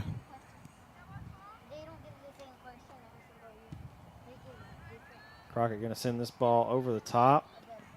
Sophia trying to bring it down. A little high kick there from Sophia.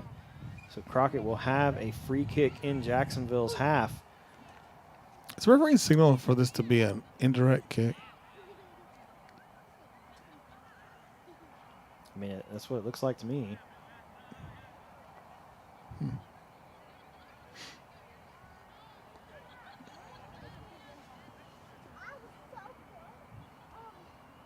I mean, not that it really makes any difference.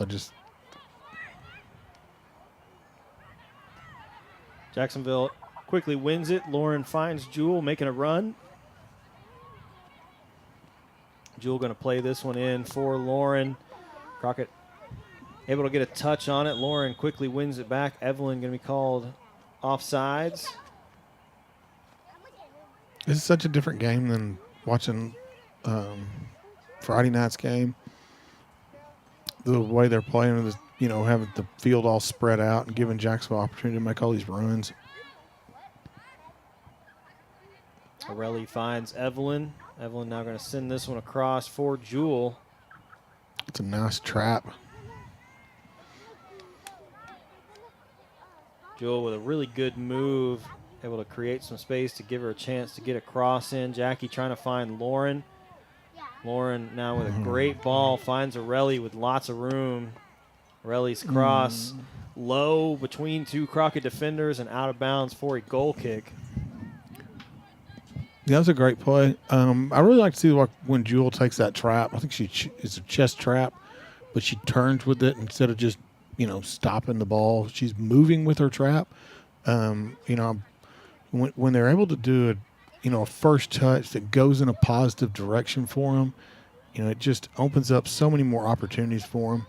And, a lot of times you'll see players receive the ball and then they do something with it.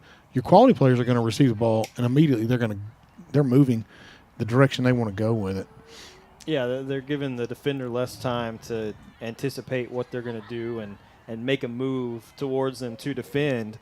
When you take that first touch and you're already in motion, it's so much easier to get away from the defender and generate some space for yourself to then be able to make a quality pass or just be able to make a run that's not immediately contested by the defense. Exactly right. It's one of those things when you watch a team that as a team is able to do those passes. I mean, able to do those traps and move with their trap. Their first touch is going to be productive, not just stationary, but they're actually moving with the ball.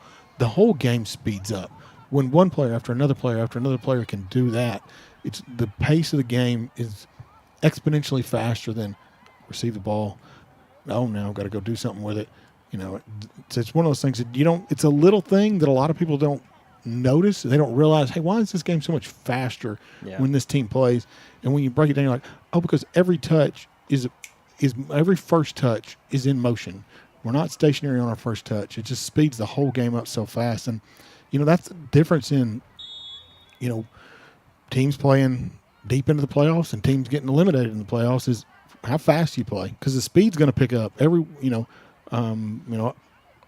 been to watch the state championship a few times, and watching the 4A state championship, then the 5A state championship, and the 6A state championship. Each time, that game gets faster. The first team's played, you're like, oh, this is really good soccer, and then the 5A comes out and you're like, oh, this is faster. And then the 6A comes out and you're like, whoa, this is fast. Everybody is moving. It's a much quicker pace game. So that's what you're going to see when you get deeper into the playoffs. And those little things, I like to see it from somebody like Jewel being able to execute that out here tonight. And she's not the only one that's doing it. No, she's not. There's a number of Jacksonville players that are moving with their first touch. And I know I went to a lot of soccer camps growing up, and that was something that we focused on a lot at camps and things like that, was just your first touch. Like, we did drills for your first touch. That was something that the coaches at those camps really harped on, was just your first touch, because that's really a lot of the difference maker in how the pace of play goes, but also just your skill level. And your effectiveness on the field is having that good first touch that sets you up in a position for success. Crockett able to clear this one up the field, finds the feet of Alexa Medellin. Alexa going to play this one back to Adriana. Now over to Landry. Landry finding Itzel. Itzel fighting for possession. Now going to go out off of Itzel Arredondo, so that will go out for a Crockett Lady Bulldog throw-in. Yeah, that's one of those issues, Ryan. You talk about the first touch. It is so critical, because if you've got a good first touch, when the ball comes to you, it's your ball. If you've got a bad first touch, the ball hits you. Now you got to go win the ball from the other team, because you aren't able to keep possession of it. That's one of those, basic fundamentals of soccer that needs to be learned at an early age, is having a quality trap.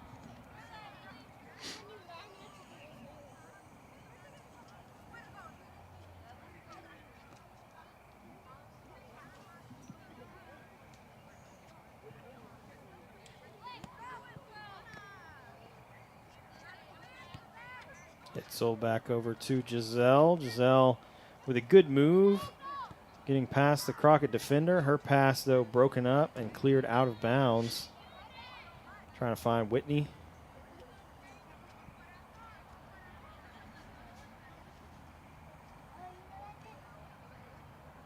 Ball goes out off of Whitney, so Crockett will have a throw in. Ball quickly thrown in.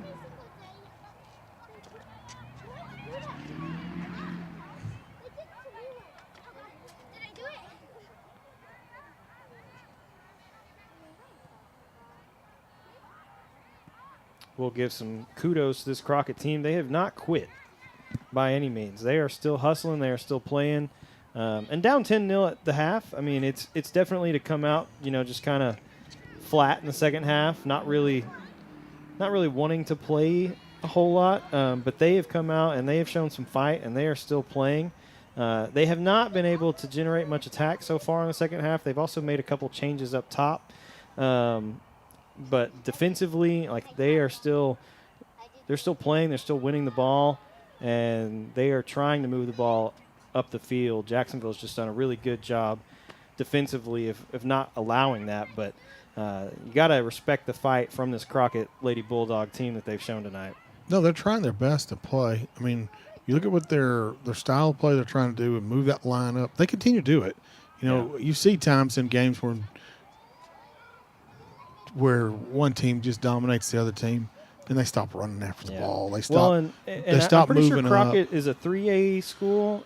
We've seen that several times in district. There's several district teams that Jacksonville is playing this year and last year are 3A schools, and you don't have nearly as many players to choose from. A lot of these girls probably don't even play soccer until they're in high school, and Jacksonville, is very fortunate to have had a really good youth soccer program for a long time. For a long time, but all these girls have been playing for most of their life, if not all of it, at this point. And it definitely makes a huge difference when you have just the number of quality players that Jacksonville has that have been playing for such a long time, and having the girls being able to play together so well. It just makes it really tough for some of the smaller schools that they're up against in districts. And we've talked about this a little bit before. I think Lee and I might have said something last time that several of these girls are playing on high-level teams. High level, yeah. Out of the out of the Tyler area because we're convenient. You can drive up to Tyler from Jacksonville on a weeknight practice, and it's Chesney dude able to find the back of the net. Great Chesney. shot there from Chesney. Left-footed shot. I was going to say, did you see what foot she hit that with? Let's see this in replay. Really good run here from Chesney Reed. Come on, I Cameron. think we may have lost the cameraman there on the goal. Sorry, Chesney. But really good run there from Chesney, able to get behind the Crockett defense, and then a really good shot, too, from It's just Chesney, good. playing it near post past the keeper. Hard, low, left-footed shot coming in like that. Yeah, that's the first time Chesney's scored in a varsity soccer game for sure. So that I know of. That we know of. That we know of. I haven't watched every We don't one really of them. get to watch them on the road a lot. A lot of times we're tied up here with the boys' games when the girls are on the road. So, we don't get to see every game that the girls play. So she may have scored at some point. You're right. But if she hasn't, she got her first. Yeah. And even though you're not going to get to watch it and replay at home, Chesney, it was good. It was good. It was a really good shot. We both agree. It was a good shot. Giselle trying to play this one Ooh, she's forward gonna get for to it. Elizabeth Nava. Crockett able to play it almost out of bounds. Whitney able to keep it in. And now Whitney going to play this one out for a Crockett goal kick. Yeah, so we were talking about earlier with the girls and so many of them playing high-level, soccer, playing games in Dallas, and the speed of the play that they see up there is so fast. We're in a good spot where we get access to it. You could drive up to Tyler for 30 to 45 minutes, have practice on a weeknight, and not kill yourself. If you're in a spot like Crockett, they don't have access to it so easy. Yeah. I don't know where the closest place for them to go to, when you're in a younger age groups of soccer, they play 4-on-4 now for the, from under 8 down, and then small, I think it's 7v7 for, U10, and then 9v9 for U12. So you can have these leagues that have teams at young age groups like Jacksonville does with the JSA program, which has been almost 50 years JSA has been around now. I don't know if you know that, Ryan. It's been around for as long as I can remember. And But it works really. That was, almost 28 years ago now. It was. So it works really good because you've got an opportunity locally here in Jacksonville for kids to play at U6, U8, U10, and then when they get a little bit older, some of the kids start to lose interest in it. They decide they want to play softball or baseball or basketball, whatever sport it is. Yeah. And you can, the pool starts to get a little bit smaller, and so you end up in a situation where you want to keep playing. You're going to go to Tyler to have team. You can play with a team from Jacksonville, but you're going to go to Tyler to play against an opponent, and then you get to a point where the pool's a little bit thinner. And now you're going to go and play with a team from Tyler, and we're close enough to be able to do that. And a number of these girls, I know, Sophia does, and Lauren and Jewel. I know Landry plays with a team, and Victoria does. So I don't know all of them, but quite a few of them. And it's high-level soccer. So every one of them's going up to Dallas and playing, their club games, and some of them are on teams that are traveling regionally to play games. Mm-hmm. Itzel trying to play this one through for Elizabeth Nava. Good save by Alexis Millhouse.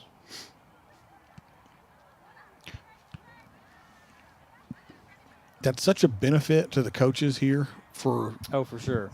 For Jacksonville, both on the boys' side and the Giselle girls' shot side. off the crossbar from 30 yards out at least. Giselle going to take another shot, and this one upper 90. From just outside the box. Yeah. That's something that's been, it's just a huge advantage to teams like Jacksonville and the coaching staff that Take another look at this.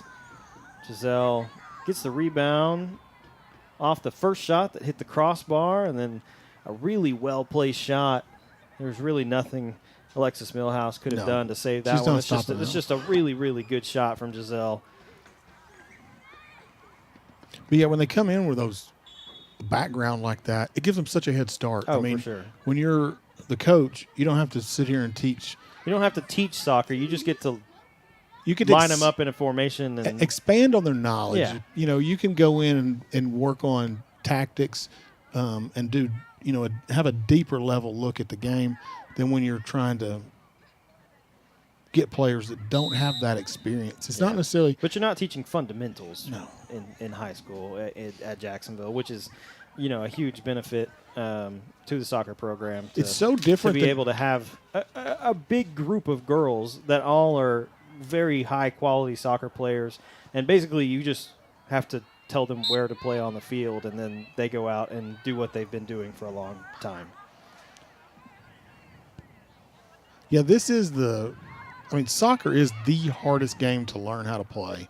If you're learning how to play this game in high school, you're not going to catch up. Yeah, it's definitely tough. And, you know, soccer's played with the feet. There's really not another sport I can think of off the top of my head that you would have played with your feet at any point.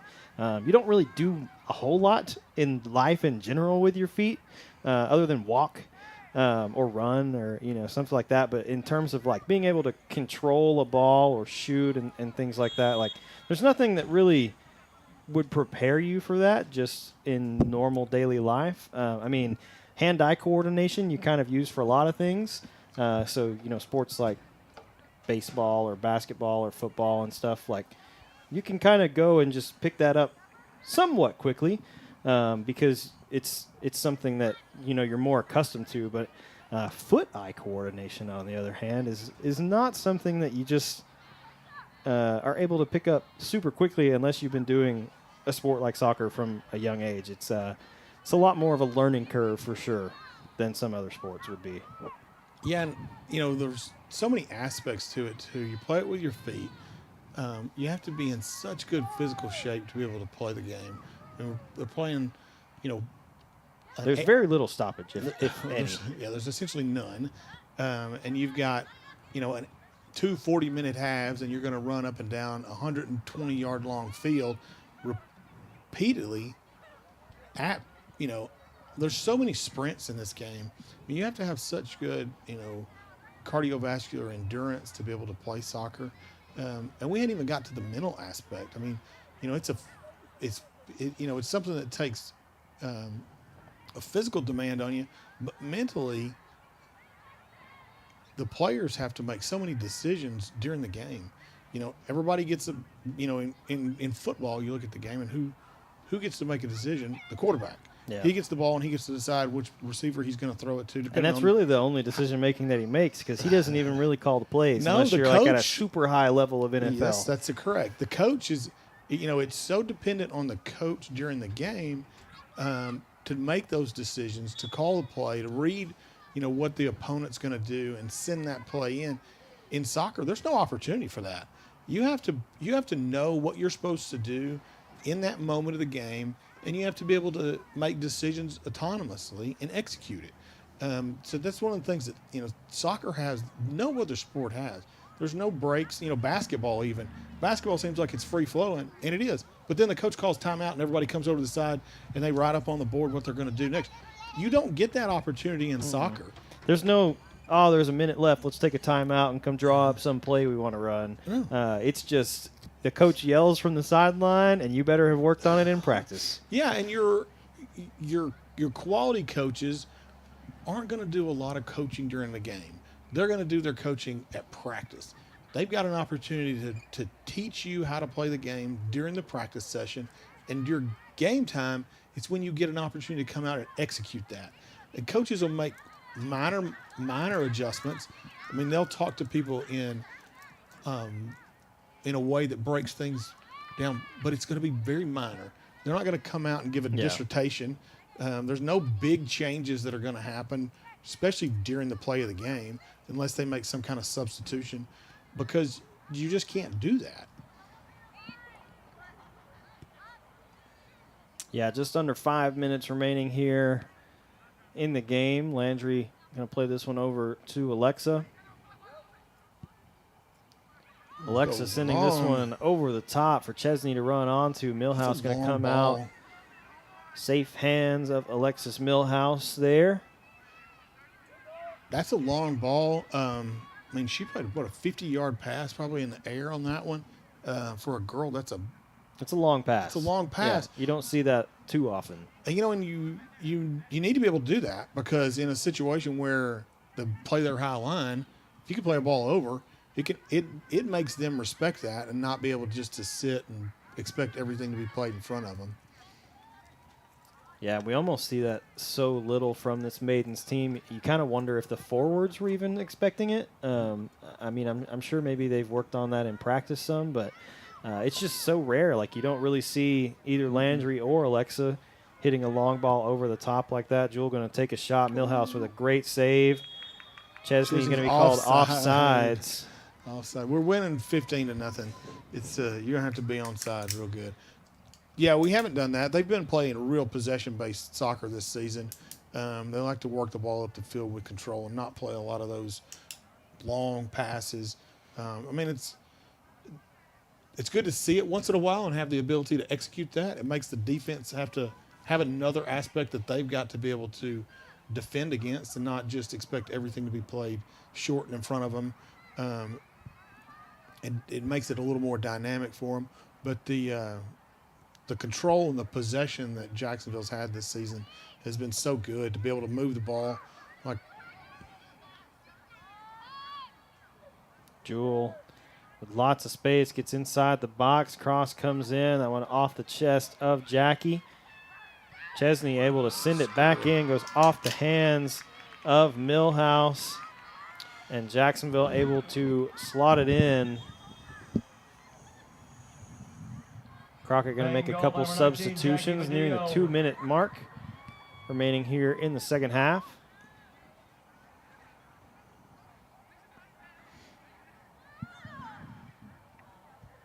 we're going to see some substitutions, looks like from both sides on this one. Almost wrap this game up tonight.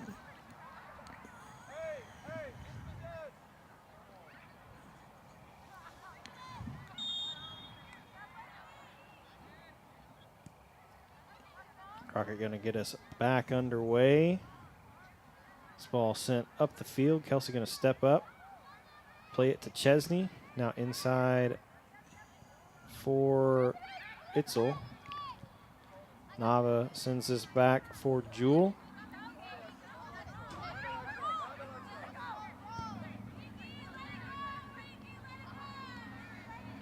Jacksonville We're going to work this ball around their defensive line. Lauren going to turn, play it across the field to Kelsey. Kelsey now back inside. Now over to Landry. To Jewel. Jewel going to send this back to Adriana. Jacksonville just going to try to run the clock out here. Under a minute remaining. Crockett not applying any pressure, so Jacksonville can just work the ball around their back line. Try to close this game out. Jewel going to play this forward now to Jackie. Gets it back to we Lauren. got to go forward again.